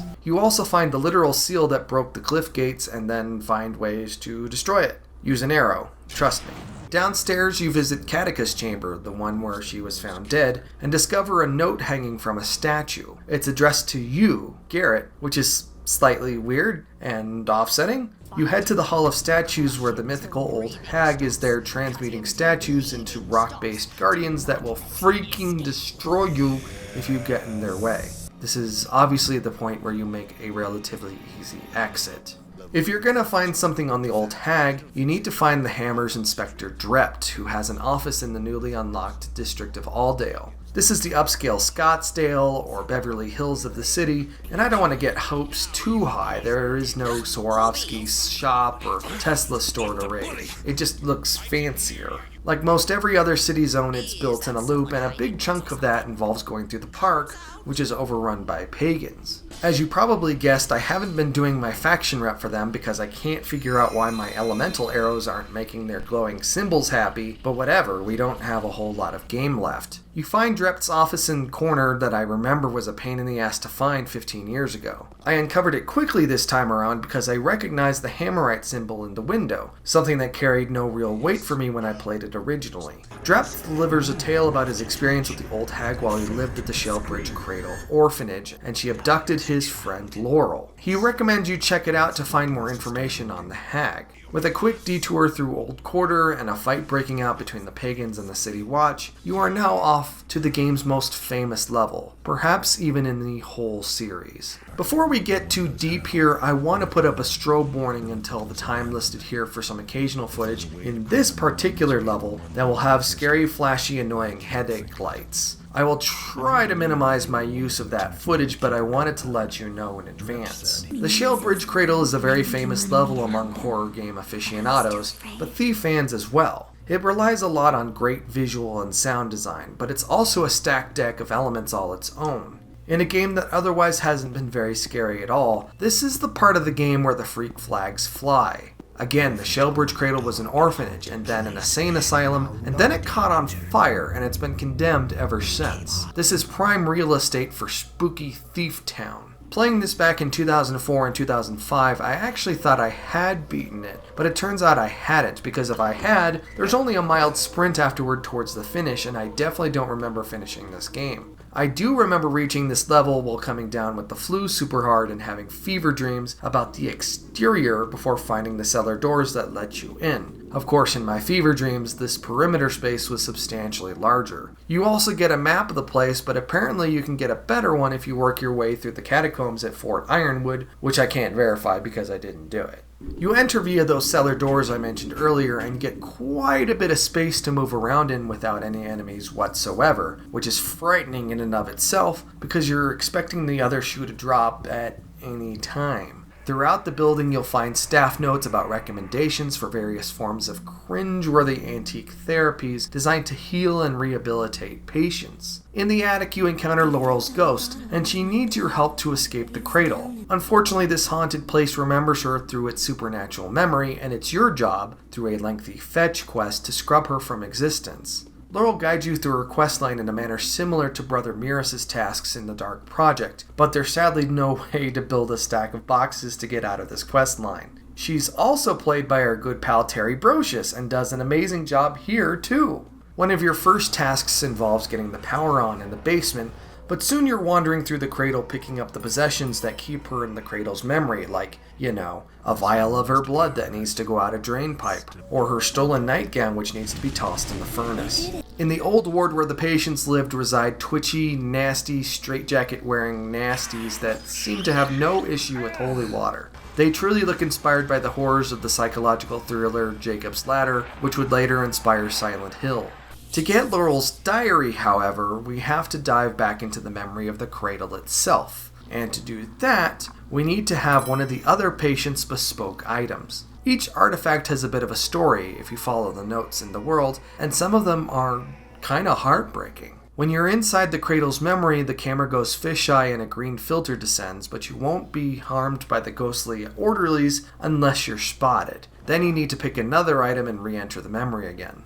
With everything done, including scrubbing Laurel's blood from the attic, she can now be freed. Unfortunately, being in the cradle's memory for so long means it now remembers you. So you have to go down to the basement and enter this cell and re-enter the memory so you can delete yourself. Unfortunately, if you're killed here, you're killed in the future as well, so you need to be cautious. All you really have to do at this point is climb up into the guard tower via this super long elevator and then leap out a window into the real world to make the cradle believe that you killed yourself. But you won't actually be dead, thankfully. What should have ended the level held me back because I hadn't found the information I needed about the old hag, which was the whole reason why Drep sent me here to begin with. To do that, I needed to read a note on the podium where I picked up Laurel's diary in the nursery tower. I'm not sure how I would have figured that out on my own when the whole level freaks me out, but it's one of those few moments in the game where I genuinely got stuck and needed a little external help. Do all that, leap out the window from the guard tower, and you are awkwardly transitioned to a debriefing screen. I'm not going to rabble on about the Shalebridge Cradle experience as a historical artifact in gaming because I never got into the games or art that it inspired, but it is an experience and a pitch perfect one at that. It's not really a surprise to me that it stands out in the hearts and minds of so many gamers 16 years later. I can set aside the level's desire to toy with my anxiety because Deadly Shadows is about stealing first and horror much, much less. The highlight for me was how it dealt with moving back in time as if it were a shadowy metaphor rather than an intricate replication of the period. Its dabbling in nightmare and dream logic was inventive, and I freaking love games and art that challenge the notion of what reality is, even if the game ultimately dumps you back to the real world, awkwardly. Laurel manifests as a glowing ball of blue plasma that guides you to her grave in Fort Ironwood's zombie-infested catacombs. At the same time, Orland is inaugurating Gamal as the new interpreter. To free Laurel from her purgatory, you need to smear her glyph-covered grave with her blood from the vial you scooped up from outside the cradle.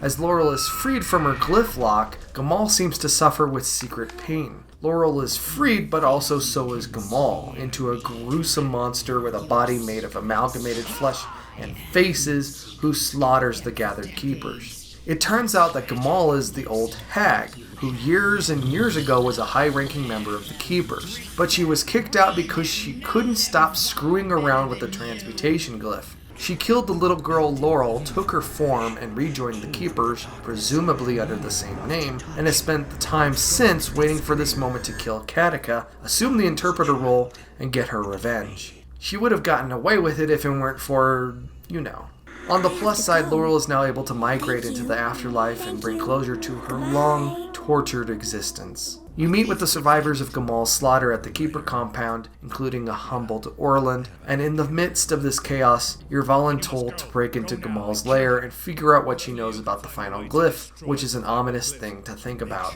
Gamal's lair is tucked in a canal that has to be drained out by a pump house. To activate the pumps at the pump house, you need a pagan amulet, which meant raiding the pagan camp in Aldale. The lair is a bit of a library and patrolled by animated statues that cry out when they're stuck. You need a few things here in the lair. The glyph of transmutation will allow you to dispatch the otherwise invincible rock defenders with your blackjack. You also need to steal the pagan's jacknaw paw and the Hammerite's chalice, again, because Gamal wanted them for some reason and you're about to find out why. Also, finding the chalice again took significantly longer than I expected it to. I'm sure there's some official way to get into Gamal's inner lair, but I awkwardly climbed up this balcony using gripping gloves and it seemed to work anyway. It turns out that the keepers wanted all those artifacts, including the Kershaw crown, because Gamal wanted them, and she wanted them to destroy the final glyph so she can have ultimate power. You now have 2 of the artifacts, but you need the other 3. You need the Kershaw crown, again, the heart, and the eye. Yes, the same eye from the Dark Project that whispers to you in a rasp, nearly summoned pagan madness into this world and now clutches your former right eye. These artifacts are at the nearby Wildstrom Museum, your last big target in the trilogy. Because the city is locked down, getting into the museum through the front entrance is out of the question. You'll need to find a way around, and thankfully, some resourceful robbers did a whole bunch of the work for you. Down here is a note from the shop owner in the old quarter that fake items are available for purchase to replace the items you steal in the museum and reduce your security issues. But I never had issues because I play the way I play with Mr. Blackjack. So save your money unless you're doing a ghost run. Actually, now that I think about it, this museum is full of crap to steal, including plenty of paintings. But there's almost no point in trying to sell any of this or buy anything. I mean, the game's over soon. This review isn't, oh no, but this game is. The museum is touted to be this highly secure fortress of artifacts and art, and you'll find no stronger evidence than the electrical deterrence fields that they've erected around the heart and the crown in the front of the museum. They don't look practical in the slightest, but here they are, presenting an obstacle for you to mantle over. But don't actually do that. Don't mantle over these, you'll die. Instead, find the power station upstairs and shut it down so you can lower the electrical fencing and grab them. The eye is held in a separate portion of the museum because, of course, this was originally 2 different zones. If you can make it past the guards and up to the curator's office, you not only have a tough lock to pick, but you can listen to a recording from Karis, which will make absolutely 0 sense if you didn't play the previous game. From this perch, you can raise this entire rotating statue out of the floor, which has the eye perched on an outstretched staff. Naturally, you have to wait for it to rotate around so you can grab it. With all 5 artifacts in hand, you leave the museum, encountering Artemis in Aldale rather than in the Tersus courtyard where you were supposed to meet him like you did at the beginning of the game. This is strange for everyone involved, except Artemis, who demands you turn the artifacts over to him. That's not strange or anything. And then Orland appears, and he has something really important to tell you guys about how wrong he was, and well, now he's dead. Our final task beckons. In 5 of the city's districts, we must place each unique artifact to activate the final glyph, which will basically deactivate all other glyphs and deactivate magic, I guess? On the flip side, Gamal wants to destroy this glyph so that she can then lord over all magic, I guess? I guess that makes sense? Which is why we have to stop it, and Garrett is the destined figure who has to do it. As you work through the districts, finding the single spot to place each artifact, Gamal and her minions are floating around tossing magical particulate at you, while also combating the locals in dynamic action scenes that are actually really cool.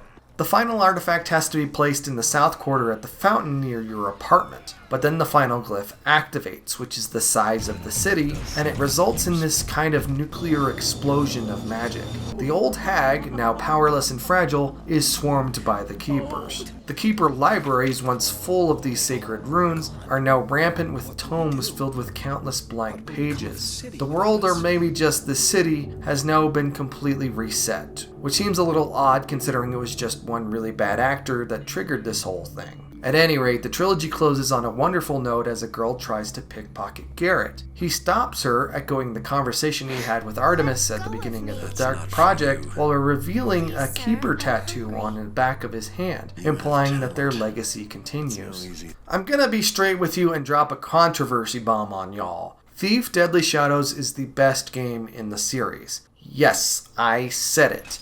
The oft-maligned and consoleized sequel with levels the size of shoebox dioramas is the best demonstration of Thief's narrative and gameplay potential. Deadly Shadows doesn't have the interactive highs of a Life at the Party, or shipping and receiving, maybe not even an Undercover, but it's one thing that the first two games aren't: consistent. Deadly Shadows may not have the bangers of its predecessors, but there's also no filler here. There really aren't any sections where you get the latitude or arena-sized environments to really tackle missions as you see fit, and that's a bummer. It really robs the game of the Metal Age's best advantage, while the Dark Project wasted its large level sizes on being nastier and nastier mazes. But Deadly Shadows makes up for it in different ways. It would be great if the city were one zone to wander between, but it still adds to the immersion and gameplay potential of the game years later, before the open world became the AAA standard. What physically smaller levels does, I believe, is twofold. First, it allows the game to visit a variety of locations without feeling like a grab bag of random ideas like the Metal Age felt at times, and allows those levels to both tell more story and be more fun to play without having to boil down gameplay to tail missions or labyrinth scours. Even at this game's lowest, which actually isn't low at all, you'll find no Thieves Guilds, Lost Cities, or Soul Forges here. Secondly, the smaller levels don't overstay their welcome. If you're not a fan of any of these particular missions, you're typically in and out within 45 minutes and on to the next thing. The Shellbridge Cradle is probably the one exception, but you aren't going to be spending an hour, hour and a half, or 2 hours in these spaces. You're gonna keep going. Despite this, the game is still nearly as long and probably denser than the Metal Age. On top of all that, even if I strongly dislike the user interface, the game's presentation is such a quantum leap over the first two games that this world feels more interesting to be in. With storytelling elements partially being brought into the engine through pre-rendered cutscenes, I can even relate to the plot more. I know a lot of die-hard Thief fans gave this a hard pass because of how poorly the PC version was treated when all of those fans had only played Thief games on the PC to that point, and that's completely understandable. These days, with some elaborate fan mods, it's perfectly playable, and so I don't share a lot of those same inconveniences. Most importantly, above all else, Deadly Shadows finishes the trilogy. It finishes the story of Garrett and the city and the world and the Keepers and the Pagans and the Hamrites and even the Mechanists. It buttons everything up and is incredibly satisfying. I doubt you'd feel the same way if this was your first Thief game, but I'm glad they went hard and didn't kneecap themselves to appeal to new players. For many gamers, especially those Thief fans who managed to reach the end of Deadly Shadows and complete their trilogy experience, this is the point where everyone kinda hops off and we forget that another game happened after this. But we really shouldn't. This city grows sick. It will tell you all in time, if you choose to listen. Careful, Garrett. There are worse things in the shadows than you. The 2014 installment of the Thief series, named simply Thief, is a very divisive entry for longtime Thief fans. The number one reason? They haven't played it. The number two reason? It's very different. 2014 has a lot of respect for the lore and the mechanics of the trilogy, but a decade did a lot for the quality of life that reduced some of the struggles of the trilogy. I needed to look up one thing in the entirety of 2014, something I'll point out when we get there, but the game lays out a whole bunch of information so that you don't get lost in the details. You can focus on the thieving. There is a flip side to this in that the game might be too convenient presenting you with information and things that you need to do and pulling you along, which is also valid, but substantially less frustrating than the alternative. It's also obviously a big and expensive game with plenty of cinematic interludes and elaborate art and detail that could have only been done with a large budget and a big team. Releasing 2 years after Max Payne 3, which was a big budget sequel bomb, 2014 makes the trilogy look relatively scrappy and resourceful, like those demo scene games where they managed to fit a 20-hour experience into 500 kilobytes. Like I mentioned a week ago when we talked about levels, these environments are crammed with detail, and I have no doubt it took forever to design and dress these spaces. I mean, look at the detail in Garrett's not BDSM thief suit. I mean, I hope he doesn't gain more than 5 pounds or that thing's just gonna explode like a grenade. 2014 is an almost complete reimagining of the original games and doesn't serve as a prequel or a sequel in any way.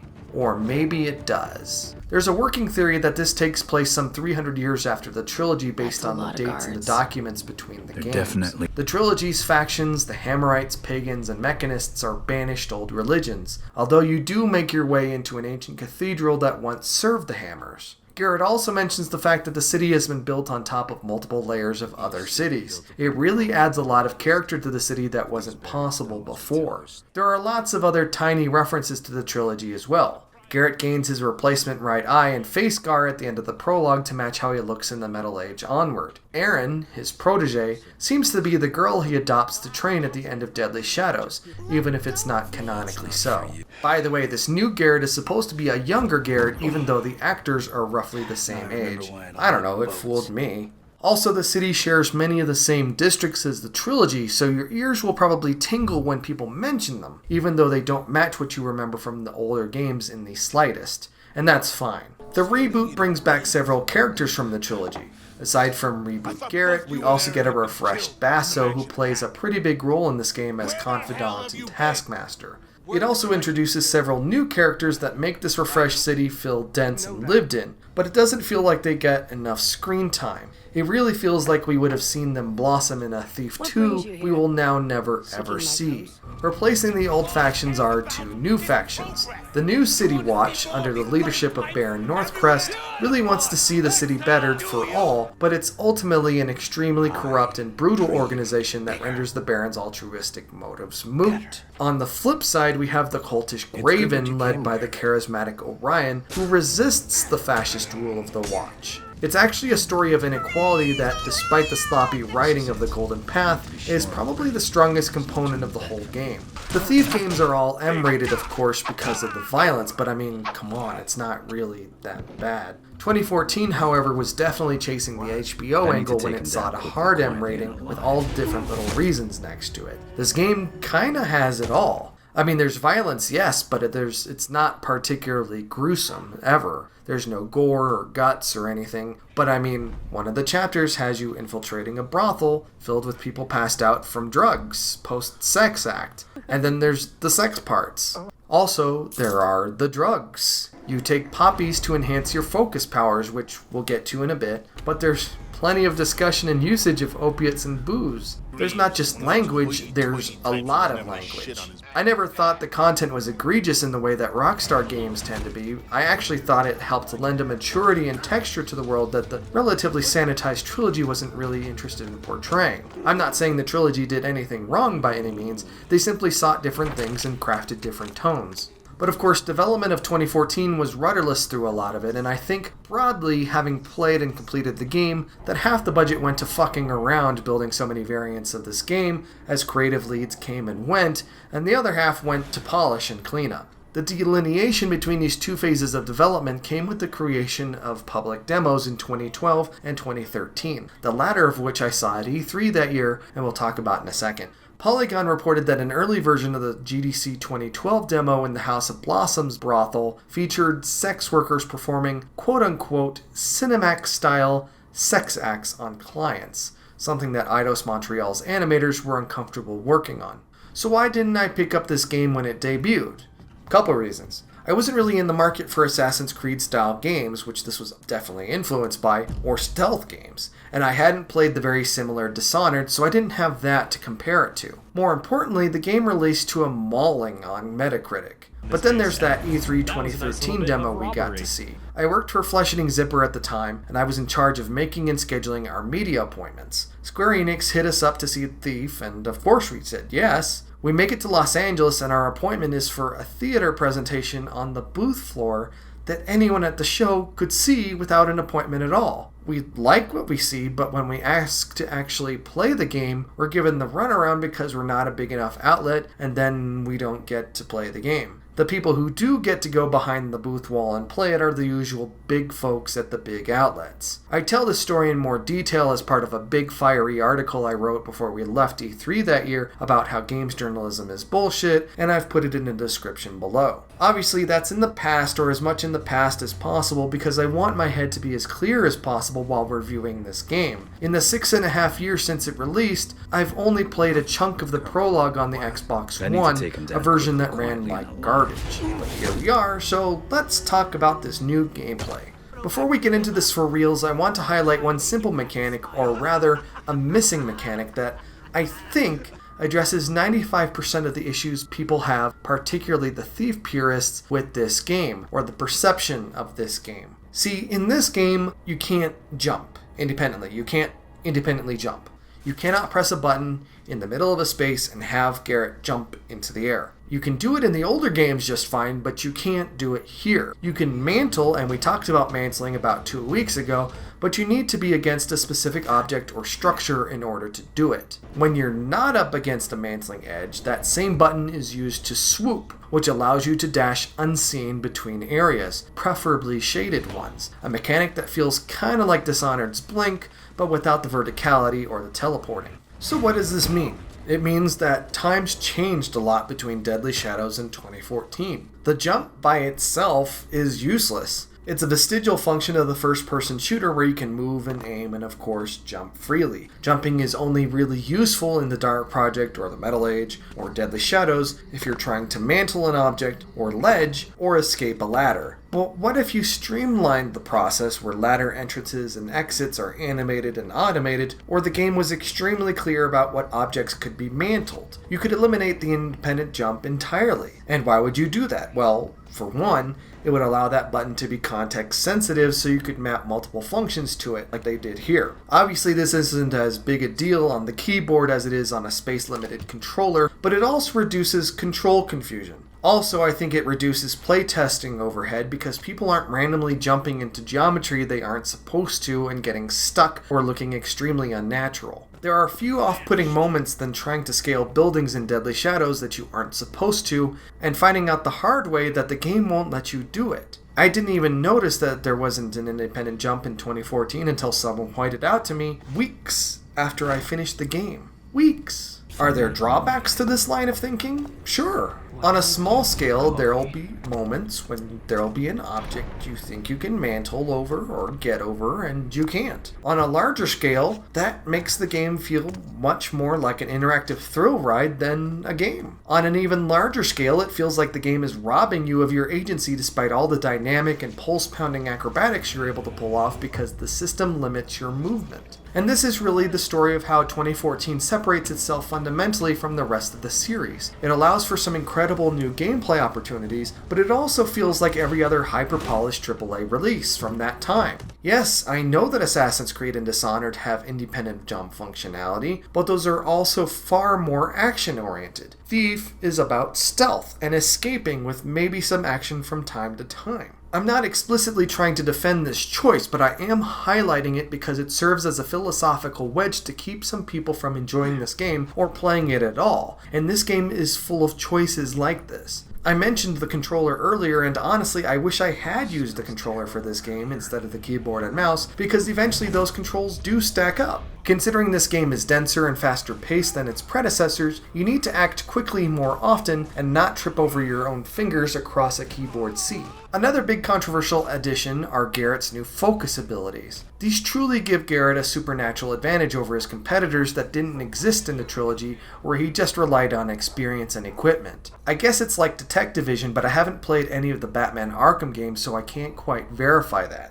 Essentially, you get to see a reductionist view of the world where solutions are provided, loot is highlighted, and when used with other upgraded abilities, you can accomplish them much quicker or more efficiently. One specific example I took advantage of later on is the ability in combat to quickly work through multiple opponents, allowing you to eliminate an entire group of enemies, something the series has never allowed before. I can understand the objections to this entirely, and thanks to the game's modular difficulty settings, you can turn it off entirely. Unlike the previous games, 2014 is loaded to the gills with Forza-like granular control over how difficult you want the game to be. Unfortunately, since you're locked into these settings as soon as you start playing, you won't really know how many of these you actually want to flip on or off until you're well into the game and used to the mechanics. Garrett no longer has the unlimited stamina of the trilogy's Garrett, but it takes so long to deplete that I don't know why they set up this arbitrary limit anyway. One big and fundamental difference you'll notice playing this game is how showy showy the animations are. Eidos Montreal flip-flopped on whether to make 2014 a third or first-person game, but in deciding on first-person, they really put in the work to show the player that their actions have real effects on the world. This definitely leads to moments where you're waiting for animations to finish so you can move on, or as I mentioned earlier, if you're slightly more susceptible to motion sickness, even picking up loot can be nauseating as you lunge in and out to grab it. I really enjoy the showmanship in the end because the virtual Garrett feels like an extension of you, the player, rather than being an artificial entity in a strange world or a camera mount. Unlike the previous games, and very much like immersive sims and action games of that era, Thief allows you to both upgrade your abilities and equipment, as well as purchase bespoke items to improve your stats. Focus points are doled out occasionally for completing chapters, but can be purchased via donations from the Queen of Beggars, something that didn't really sink in until after I'd beaten the game. With these, you can enhance your focus powers, but also muffle your steps, pickpocket quicker, and so on. Item upgrades are a bit more straightforward, with damage increases, health and focus time improvements, but there are some high-end expensive items in here that are essentially cheat codes that require far more time played, and I've beaten the game, and then some. Finally, to nitpick before we get into the game itself, 2014 does have a few slight visual issues, like this guy smoking an invisible pipe. I'm sure, just absolutely sure, that modeling a briar pipe and displaying tobacco use would have pushed the game into adults-only territory. Cutscenes also tend to conclude abruptly, smash cutting from dramatic peak to load screen. It ain't pretty, but it's also not really unique to this game in the series. Also, this guy making a left turn makes a really left turn. If 2014 does nothing else, it makes a great first impression. From the opening menus to the splash screens to the cinematic pans of the opening cutscene to the first room you come to with a slumbering victim of your burgling, it's clear that the team at Eidos Montreal put a lot of effort into making this game. Cutscenes in this are split between pre-rendered and real-time scenes, and the game effectively transitions between the two. Something lost, and in your opinion will vary, are the trilogy's scripture inserts.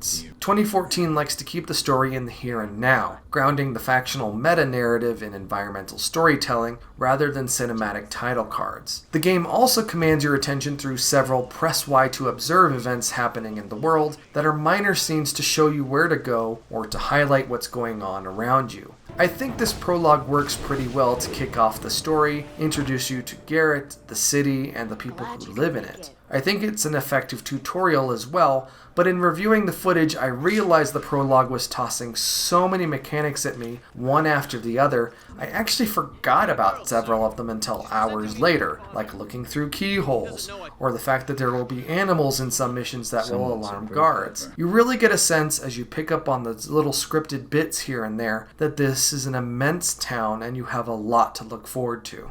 The ale has to go somewhere, dear. I'm just the middleman. Your protege, Aaron, is competitive and arrogant, which is of course something that would flake off Garrett through his teachings. Coming off Deadly Shadows, it feels like this game takes place 10 years later, and it's logically very fun to imagine even if it's not canon. She bears a claw which she uses to climb tall surfaces, but at a point while you're sneaking around a plaza, she uses it to kill a guard, and Garrett scolds her for it. Even if I had killed dozens of enemies since, it did remind me of that drowning guard way back in the Middle Ages ambush, and I immediately felt his anger. Over the remainder of the prologue, I really felt his growing resentment and distrust towards Aaron, and at one point, as they're sneaking into a staged load transition that you'll see throughout the city, he takes her claw to prevent her from doing something truly stupid as they encroach on North Crest's ceremony. You and Aaron are on a job from Basso to steal the primal stone from Baron Northcrest, but when you arrive at his manor, you discover they're donned in robes and beginning a mystical ceremony. If you blink, you'll miss a whole bunch of critical elements that steer the story and have to be slowly re-explained through the rest of the game, like the names of the participants, the role of this book,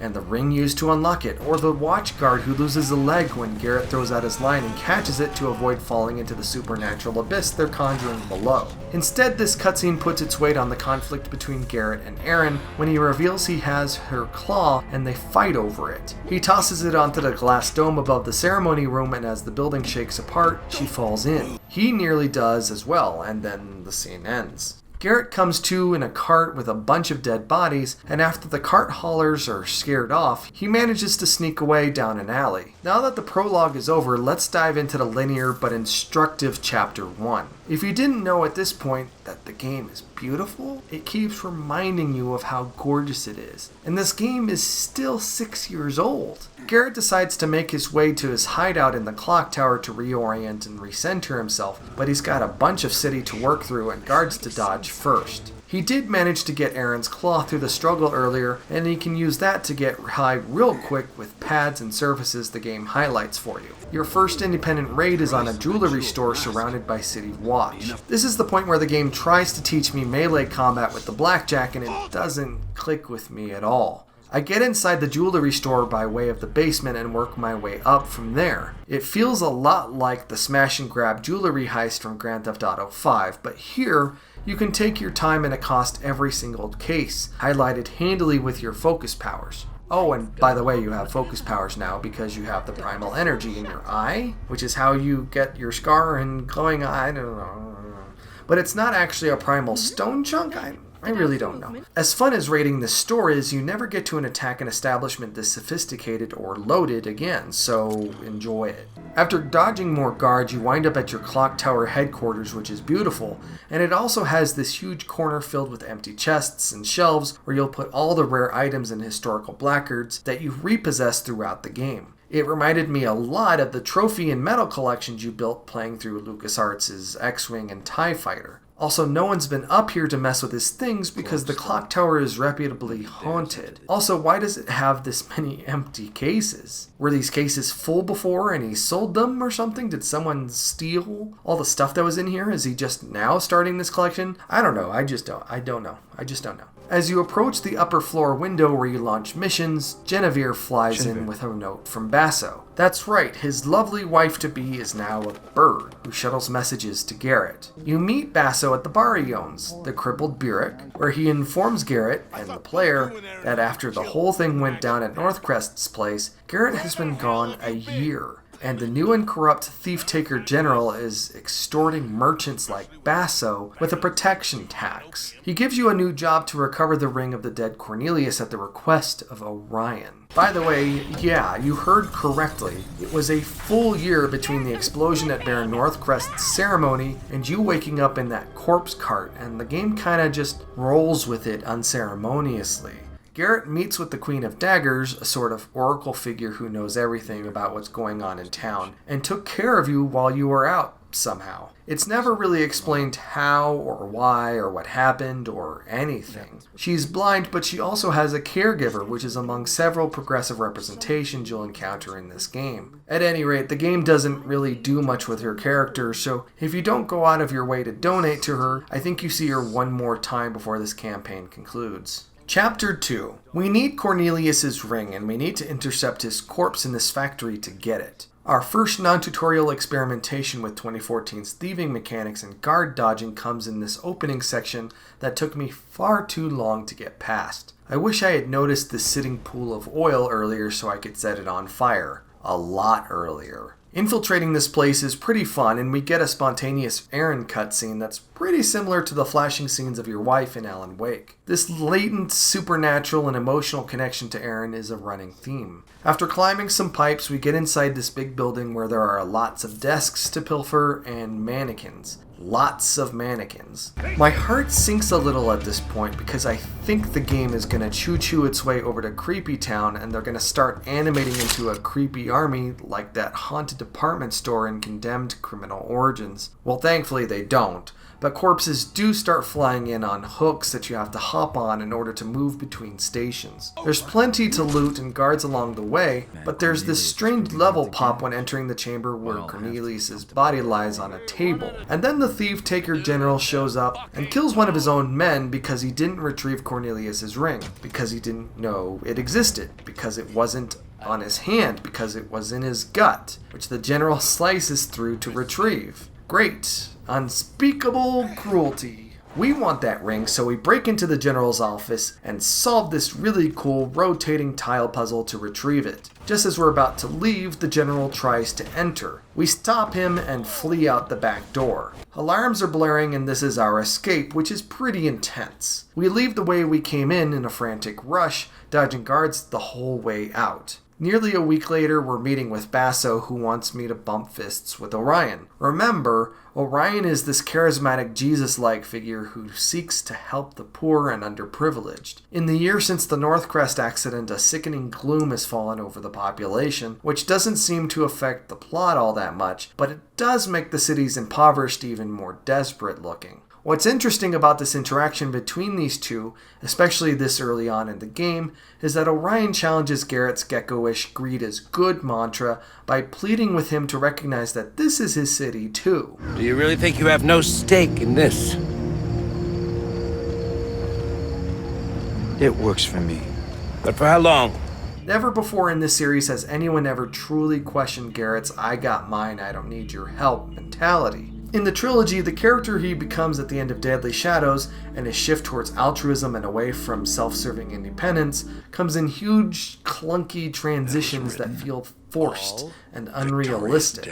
Garrett faints after being triggered by the memory of Aaron slipping from his grasp at Northcrest's manor, and Orion employs him to find the book that goes with the ring he just stole from poor Cornelius. The book is somewhere in ancient chambers underneath the House of Blossoms, so Garrett decides to visit Aaron's old hideout for clues since she grew up there as a peddle who basically attends to the facilities. Aaron's hideout is laden with traps, but brush past those and you enter the first of several paranormal dream sequences in which you enter Aaron's memory, and she ponders out loud her relationship to Garrett. These scenes are distinctly tinted with night vision green and dressed with mushrooms and straw-like vegetation everywhere. I think they're inspired, and at the end of the sequence we get a medallion that will probably help us at some point, who knows. To the brothel we go. Chapter 3 opens with our descent, our deep, deep descent into the depths of the city, tailing this nervous patron and his security escort into the elaborately hidden House of Blossoms brothel. You won't find any Cinemax-style sex acts here in this outer chamber, but you will find a bunch of passed-out patrons and their escorts, as well as plenty of shiny loot to pilfer. But there are plenty of guards still awake and alert and ready to destroy you if they find you. So what do? Well, we find a way to flood the whole place with opiate fumes to knock them down. Somehow this doesn't affect Garrett. A highlight here is eavesdropping on a conversation with the General, who's here for some R&R, and Madam X, who runs this place and is transgender? That's cool. In so many words, the General reveals that he's a pedophile, and Madam X will not put up with his shit in the slightest, but still assigns him a woman for his pleasure, a legal consenting woman, mind you. You still need to find a way into the secret ancient chambers here, and wandering around, you find Madam X's elaborate office and a switch behind a frame that grants you access to a secret corridor behind the brothel. This corridor A has a podium to insert that medallion you found at Aaron's hideout that has rotating concentric rings of runes that need to be lined up to do something. And B, peepholes into the deviant sex stuff happening down here. One of these rooms, however, features an architect who just wants to talk to someone. He'll become really relevant in the next chapter. Another room features a vision of Erin in her last night here as a Blossom. It turns out that she killed a client with a hairpin and fled the brothel, becoming homeless, and then eventually comes under Garen's wing. Just a little somber backstory for you. I don't think these are grotesque displays in the slightest. Shocking, maybe? And I obviously can't show you what's going on, but you need to peer into these spaces because each room features a rune that's important to resolving your medallion.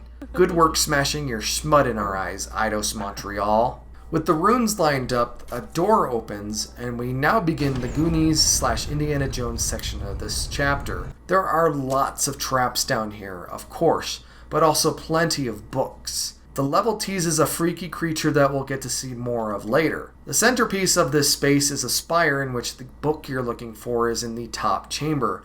Getting up there involves a clever puzzle of rotating staircases, although trying to figure out how to rotate them with a mouse took a bit longer than I'd like to admit. Leaping into the tower, resetting and placing the medallion, then retrieving the book in question, it was time to get the heck out of Dodge. Of course, the Watch have come down here looking for you and the book, and you need to bypass them. You emerge from the ancient cavern under the bed of the general and his date, who he abuses. Madam X steps in to stop him, but through a cacophonous series of errors involving an erupting fire, everyone escapes the room except the general, who laughs as it fills with smoke. Back at Garrett's lair, he finds Genevieve dead, and on his way to the crippled Burek to meet with Basso, he witnesses the Watch hang a man for conspiring with the Graven. It's kind of chilling, but it actually gets worse in a bit. At the bar, Garrett finds a panicked Orion trying to find the book he had you steal, fearing the Watch took Basso and the book he really needs. Garrett discovers they didn't take the book, it was in one of Basso's secret compartments.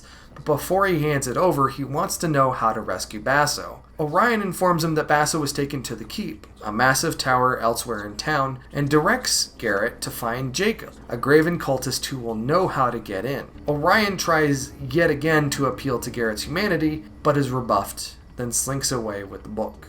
I haven't thought that hard about it, but I think this chapter might be my favorite. We're trying to find Jacob, and it's quickly apparent that we're not going to get to him because the city is descending into chaos. The game is doing this amazing job conveying that the tide is changing and there's a vacuum of control being created. Since Jacob is out of the question, we turn our eyes towards the architect's house, which is conveniently nearby. Getting in is easy enough, although I do scare a dog, and while the house isn't as big as others in the series, it's what's inside that counts. The architect is Theodore Eastwick, and his study is filled with models. There are so many props in this room I got carried away studying them while the city burned.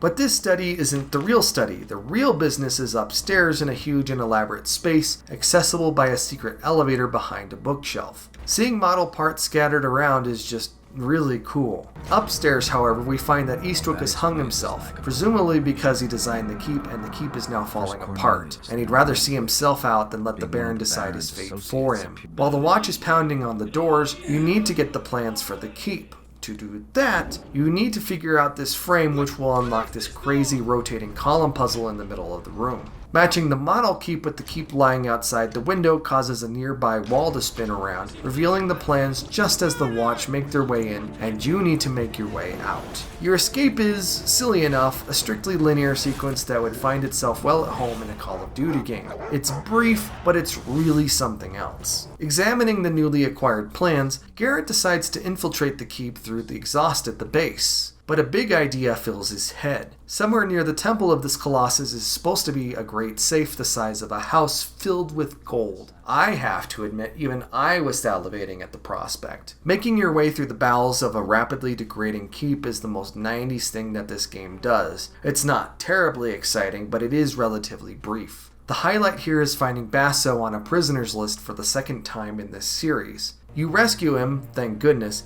but Garrett has to, in 0 words whatsoever, convey that Genevieve is dead, something I thought Basso would be a lot more upset about. Now Garrett is off to the Great Safe in an elevator ride that kind of mirrors the creeping terror of Bioshock's descent into Rapture, but obviously in reverse. We see several rooms of mannequin-esque robots, which Garrett calls Baron's vision of the future, but even after I've completed the game, I haven't picked up on anything so far that explains these things. I don't know if it's something I genuinely missed, or if it's just another undercooked narrative component. It seems like a big deal. The art and design teams obviously had to spend a lot of time creating this set piece, but it seems like an interesting dead end at best. We reach the top of the tower, and after some navigating, the massive room with the Great Safe reveals itself. We bring it down to our level and, like a giant puzzle box, press some buttons on the sides within a strict period of time to unlock the first half of the combination keypad. Now, if you're thinking like me, you probably assume that the first 3 digits from the Great Safe document attached to the keep plans must be the first 3 digits of the combination, but they are not. This is indeed the one thing I had to look up after trying every permutation except the right one. The combination is the first number of each of these 3 numbers, then the second is for the second half of the input. 301198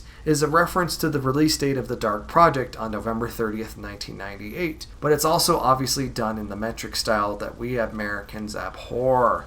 By the way, the general shows up as he does, and Look, I don't understand the point of this character at all, really. He shows up as an end boss to nearly every single chapter like a Dr. Claw who will get you next time, Garrett. Next time, and then a cat meows. I do absolutely love his portrayal, though. There's a lot of really good acting in this game, and the general is the highlight. I just wish he had a point, an arc. Didn't you know, Garrett?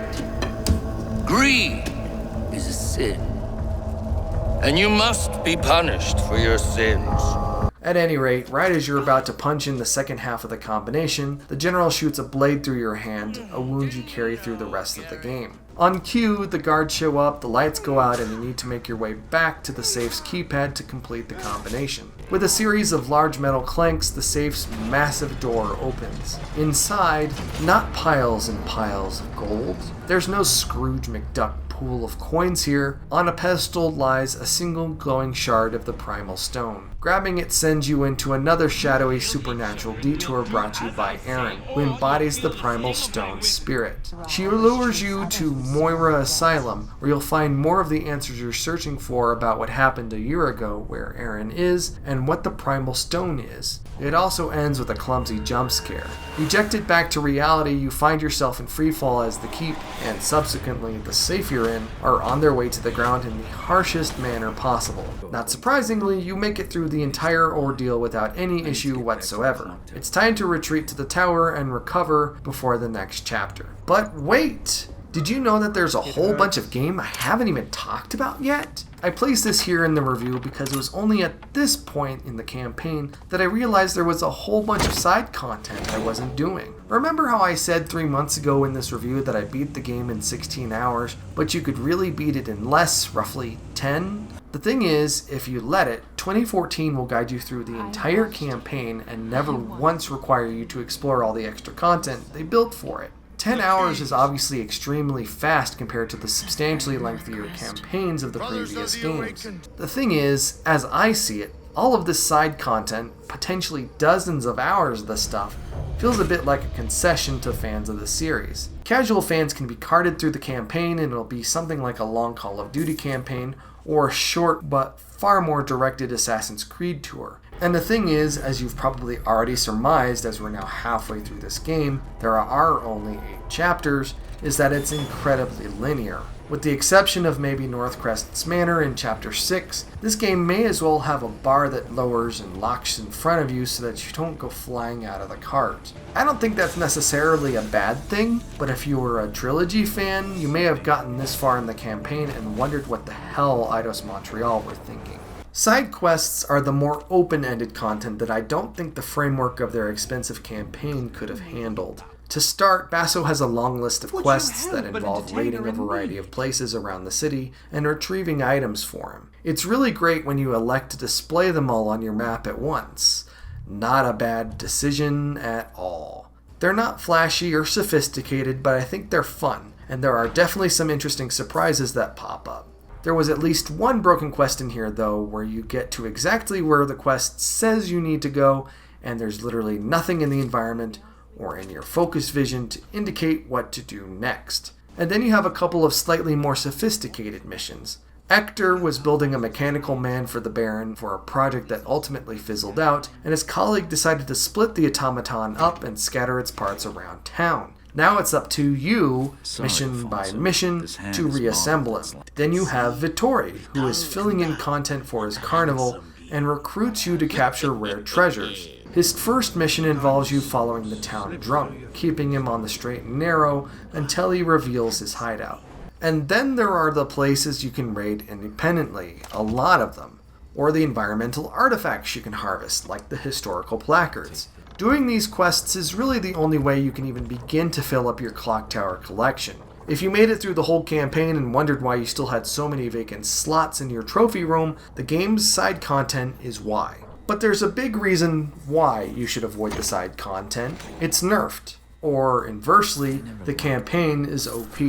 The Golden Path gives you all the currency you really need to regularly re-equip yourself and purchase enough Garrett and stat upgrades to make a difference to gameplay. At the same time, completing a small heap of side quests doesn't net you much coin, despite the fact that I honestly had more thrills per minute scouring the streets and collecting rarities. I wish the game had, at any point, directed you to complete these quests, even as part of the elaborate tutorial, to really set it on your shoulder that this content is here as well.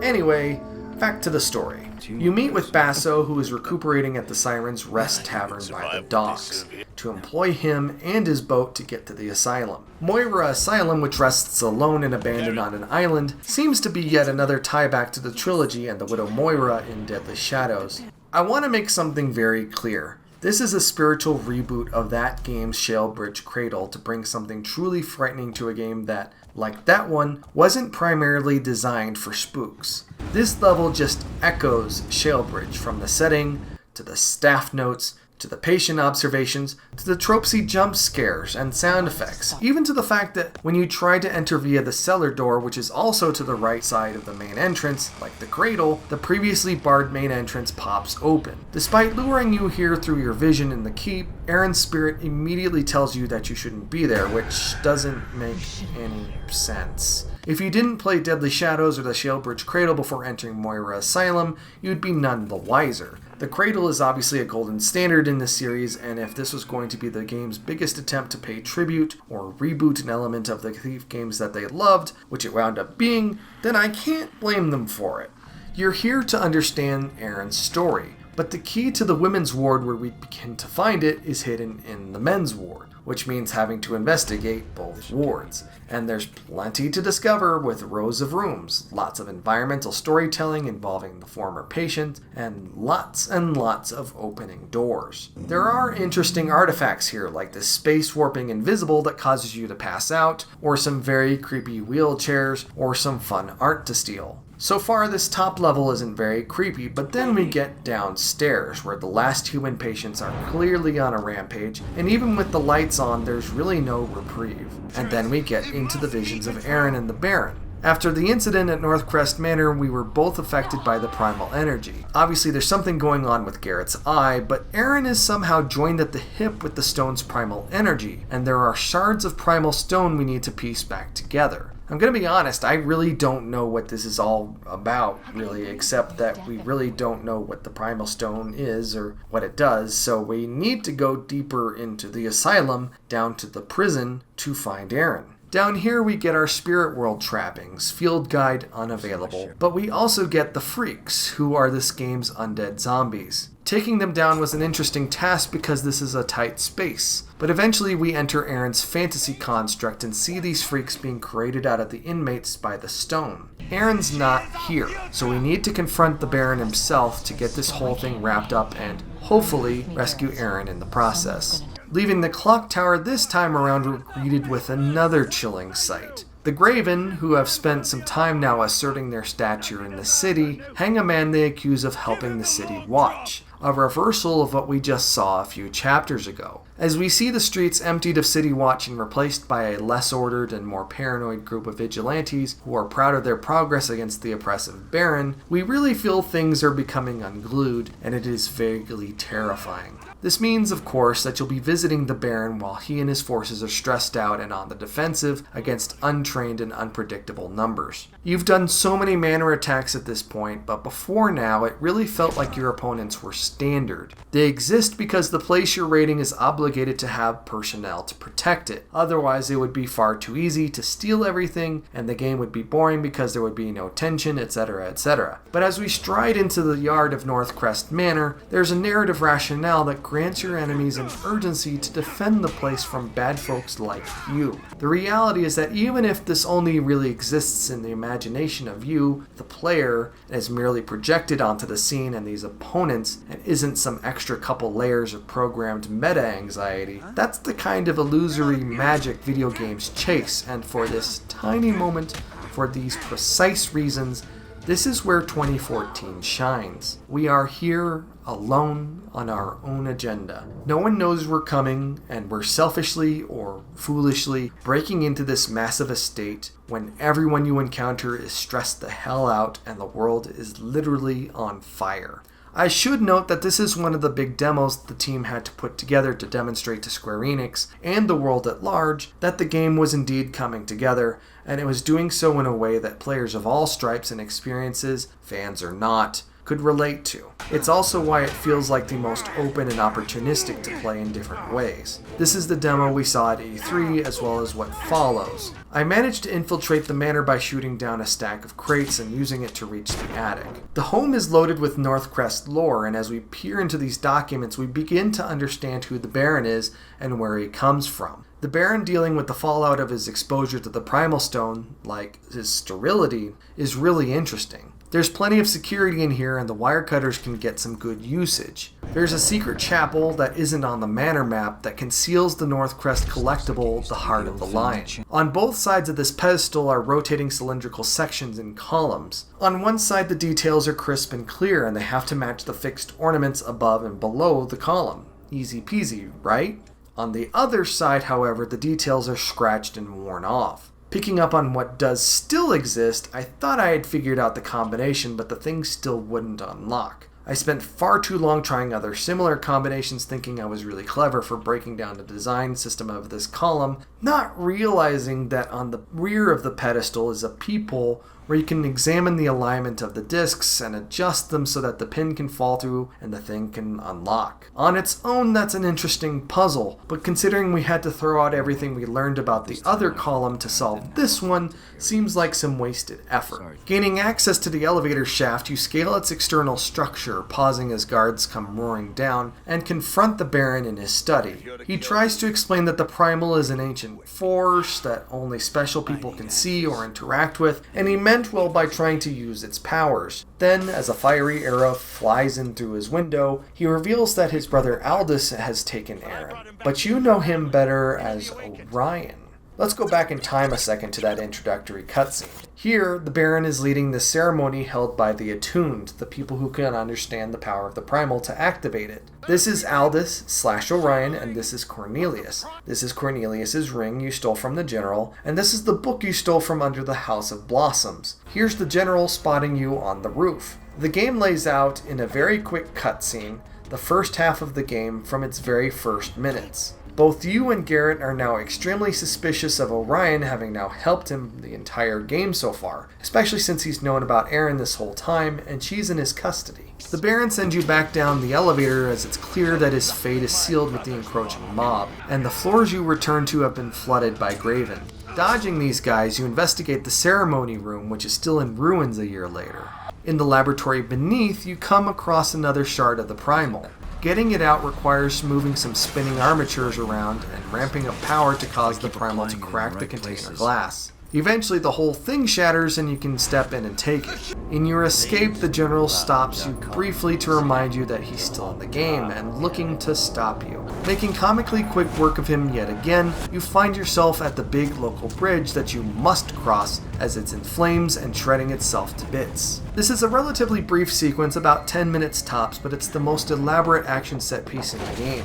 It's the antithesis of the freedom that Thief series grognards command of a game donning that name, something I absolutely acknowledge. What this segment does, though, is punctuate the madness that Orion has brought to the city in his pursuit of activating the Primal's powers on his own terms. Destabilizing and slowing down his brother's regime as he gains power is just a necessary evil, a means to an end, as is the destruction of this massive and important bridge. Returning to the clock tower, the Queen of Beggars informs you that if you don't retrieve the Primal and Aaron intact, the city will literally unravel as they're all connected at some supernatural level. I don't think they teach this stuff in urban planning classes. She makes a final attempt to persuade him that he is the person who saved the city, not anyone else. He is the one connected to Aaron. He is the one who knows Orion. He needs to get over his selfishness to do what's right for everyone, rather than his coin purse. We need to find Orion. While Orion's cult is coagulating throughout the city, he's summoned them all to the Old Quarter's ancient Hammerite cathedral.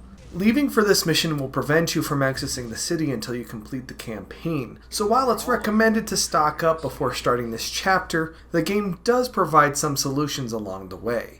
Breaking in is easy enough, but taking in the scale and detail of this massive structure and mentally comparing it to my memories in the Dark Project was exciting. Your goal is to find a way down into the cathedral's cavernous depths, and the primary lift has just left. You'll have to work your way down through a myriad of graven guards to reach the supply elevator. As you ride your way down through the layers, you see Orion leading a group of adherents, signaling that his ceremony will begin soon. Firmly at the bottom, you actually have to work your way up. Down here are ancient traps, scaffolding that looks like it should collapse under the weight of your footsteps, and plenty more baddies. There are even opportunities to really make sure people get really dead.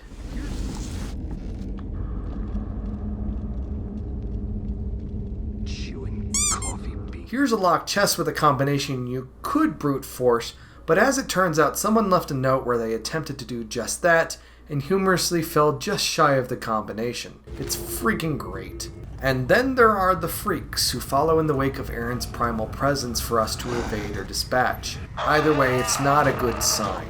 It definitely doesn't seem good when we run into people again who are terrified of the things and are perfectly content with locking off the path you come in through. There are a few chambers and combat puzzles up here, and the game provides a small-time merchant hiding in a room to resupply from. It's strange, but okay. We approach the temple where Orion's ceremony is just starting, and I'm not entirely sure what they're trying to do, since Garrett has most of the primal stone in his possession. Are they going to drain Erin of her blood? I don't get it. And what does Orion think? And what does Baron Northcrest believe would happen to people as a result of being exposed to this energy? And if this energy is binding the city, why would it turn its people into light-sensitive zombies?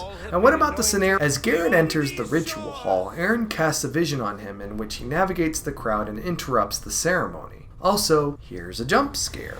Garrett lets Orion know that unleashing the primal energy on these people is going to turn them into demonic freaks, but he doesn't buy it. Aaron becomes lucid for just long enough to create a pressure wave that scares the crowd and shakes the hall, sending them all scurrying away. As Orion hauls Aaron's unconscious body away, the general shows up, because of course he does, for a final confrontation. Or not.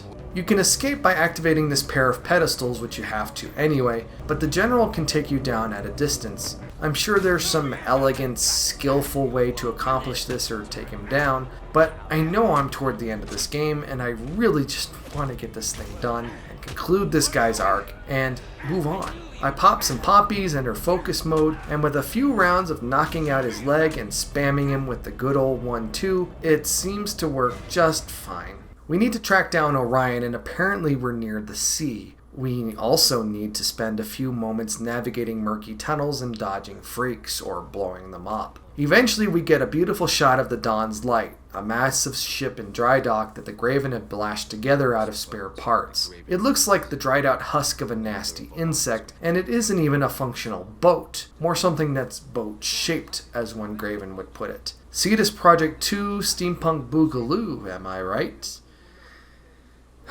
Yeah, I'm sorry, I don't know why I wrote that. I'm really sorry, guys. There are a few gameplay chambers here and one last merchant before you can infiltrate the ship via its rear storage area. Making your way through the boat is interesting, but not terribly exciting. Except for the moment you realize the Dawn's Light doesn't look that much different than the worn out and withered cathedral from the last chapter. It's just their different statuses are headed in different directions. Well, probably not for long.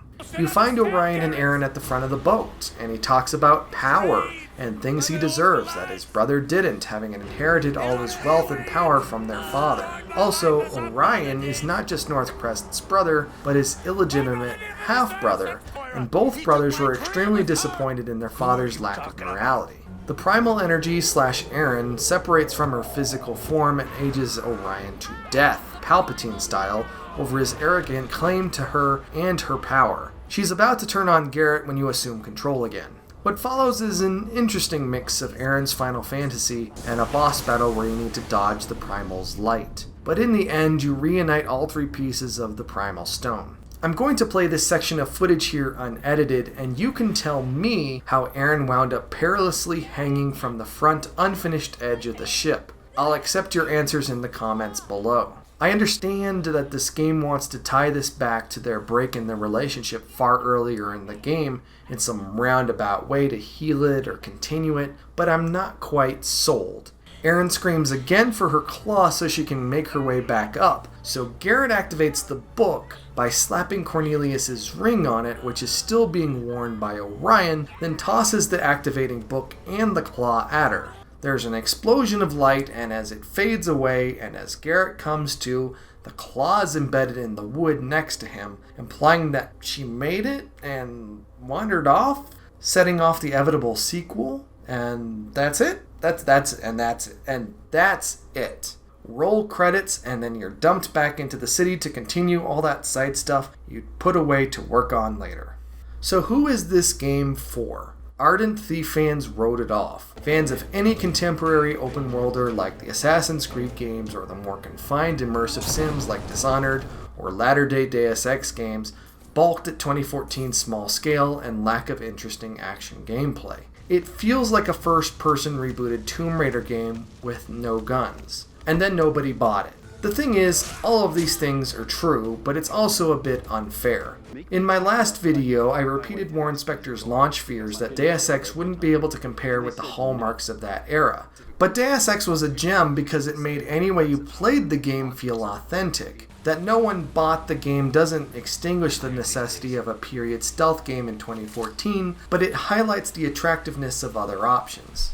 That's not to say the game isn't flawed, of course. 2014 really does feel undercooked, like a mold that broke and they still poured in the wax anyway, like a beaten up cardboard package mummified in clear tape. There are design decisions here that the game seems to forget about, like the necessity and opportunity of the series' big open city. The story has some big holes in it, even if the set pieces are inspired and the performances are some of the best in the series. The Graven and the Watch aren't as defined as the Hammerites and Pagans of old, even if the game works really hard to demonstrate that there is a difference between the two, because the plot never really explains through Northcrest or Orion what the stakes really are at levels they dream of operating at. 2014, having now played through it, is absolutely a game worthy of play. It's got a lot of really cool ideas. Playing it feels solid in a way that the older games didn't, even if you can't, jump.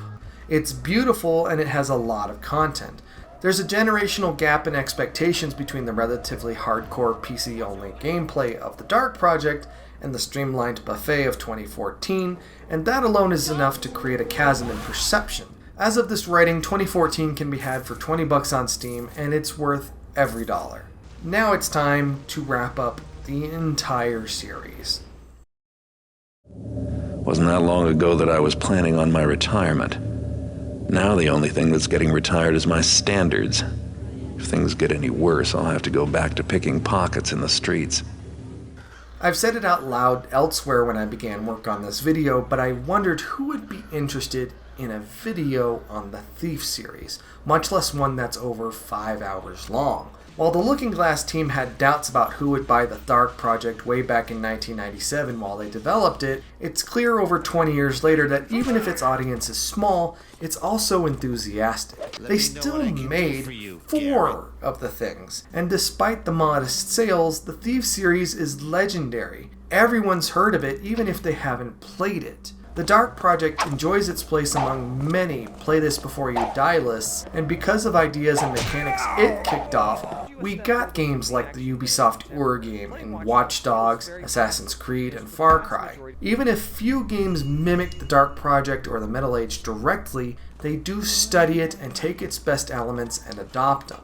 It's also partially why 2014 feels so distant from the trilogy. It's inspired by the games that the early Thief games inspired. The reality is the world has shifted single mechanic games to indie developers. Even Call of Duty or Need for Speed can't get away with just being shooters or racing games anymore. They need their battle royale and RPG components. Today, we want games that not only provide player choice, but reward it through multiple playthroughs and chivos and whatever else your platform has to gain the most points. Even if this channel had 1 million subscribers and this video went viral, it wouldn't be enough to drum up support from Square Enix into making another Thief game, who seem to have no interest at all in making games that people actually want to play anyway. By all means, the Thief series is done, and I believe that's for the best. Other modern stealth series that did find the success that Thief never did are in cryobays, waiting for some shift in the crust or some change of the motion of the ocean before being deployed again. We're well past peak Thief. or well past peak stealth game. It's done. It's over. Gamers, myself included, want stealth as an option, not as a mandatory primary mechanic. There are alternatives out there for those looking, though. If you want something with the aesthetic and anxiety-driving thrill of the Looking Glass games, check out the shooter Gloomwood. If you want some more of the game's mechanics, but you also want to play a cute furry mouse, check out Ghost of a Tale. There are fan missions and mods galore for the older games as well. So would I recommend playing the Thief series?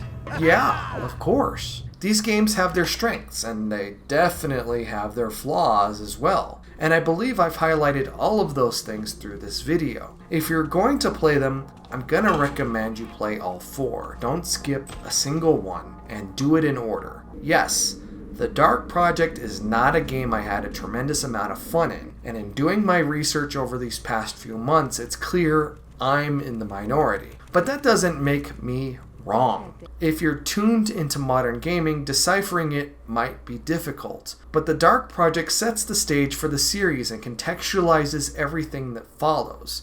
It's exactly like introducing a friend to the Star Trek film franchise and starting with the motion picture. Die-hard fans appreciate its place in the canon narratively, logistically, and aesthetically, but then you've got to watch the motion picture. It would be so easy to start with the Metal Age, but even if you play through its tutorial properly, it's clearly a game that was designed for people who had played The Dark Project and appreciated it on some level. It builds on the first game's story and aesthetic, and the Metal Age's improvements will make you appreciate it even more. Even though I started with Deadly Shadows, I admit today that breaking into the series with it was a rough choice, even if it's easier to understand its gameplay. The story and its characters will have substantially lesser appeal and make substantially less sense without having played the first 2 games. It's the end of a trilogy for reasons you simply won't understand if you play it out of order. And then there's 2014. Yes, it's the easiest game to get into. It's still perfectly approachable despite its age, and requires little to no technical tweaking. It embraces the quality of life improvements it makes over the older games. It has a self-contained story that doesn't require you to understand or remember anything that came before it. It's freaking gorgeous, still, but I still wouldn't play it first, because then it's harder to go back in time both mechanically and aesthetically to the trilogy, which are fundamentally better games, and really appreciate what they did. We may never see another entry in the Thief series again, and that's okay, because collectively, we've got plenty of good games to enjoy already.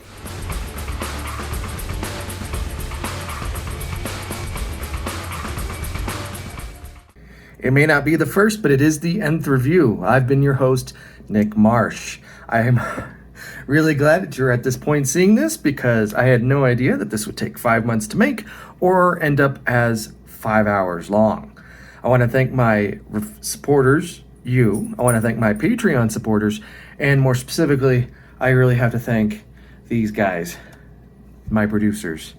They've really helped me out over the past 6 months, and I cannot thank you enough. If you want to see more content like this on a quicker basis, which I know is the plight of every content creator right now, please consider being a Patreon supporter. We do exclusive Q&As and stuff over there. More details in the description below. This has been a hell of a journey. This has been a struggle of a year for me personally, and I know that everyone else has had their struggles this year as well. So again, I have to thank my supporters and you, the reviewer, as well. This was all assembled part-time. This was all assembled while working full-time with a job and over weekends. So basically any time I got home, after I wind down, I would work on this. Weekends, I would work on this. And I had to step back and not hurt myself working too hard from time to time. So I want to let you know that the next review will be considerably shorter, and maybe I'll squeeze in a few other little pieces of content, but we'll see. We'll see. I've been playing some really cool games lately, Hades and Hard Space Shipbreaker, so maybe some stuff on that. Obviously, don't forget to hit the like button. It's over here. Yeah, and the subscribe's over here, and the notification bell is over here. You know all this stuff already, but I'm just reminding you.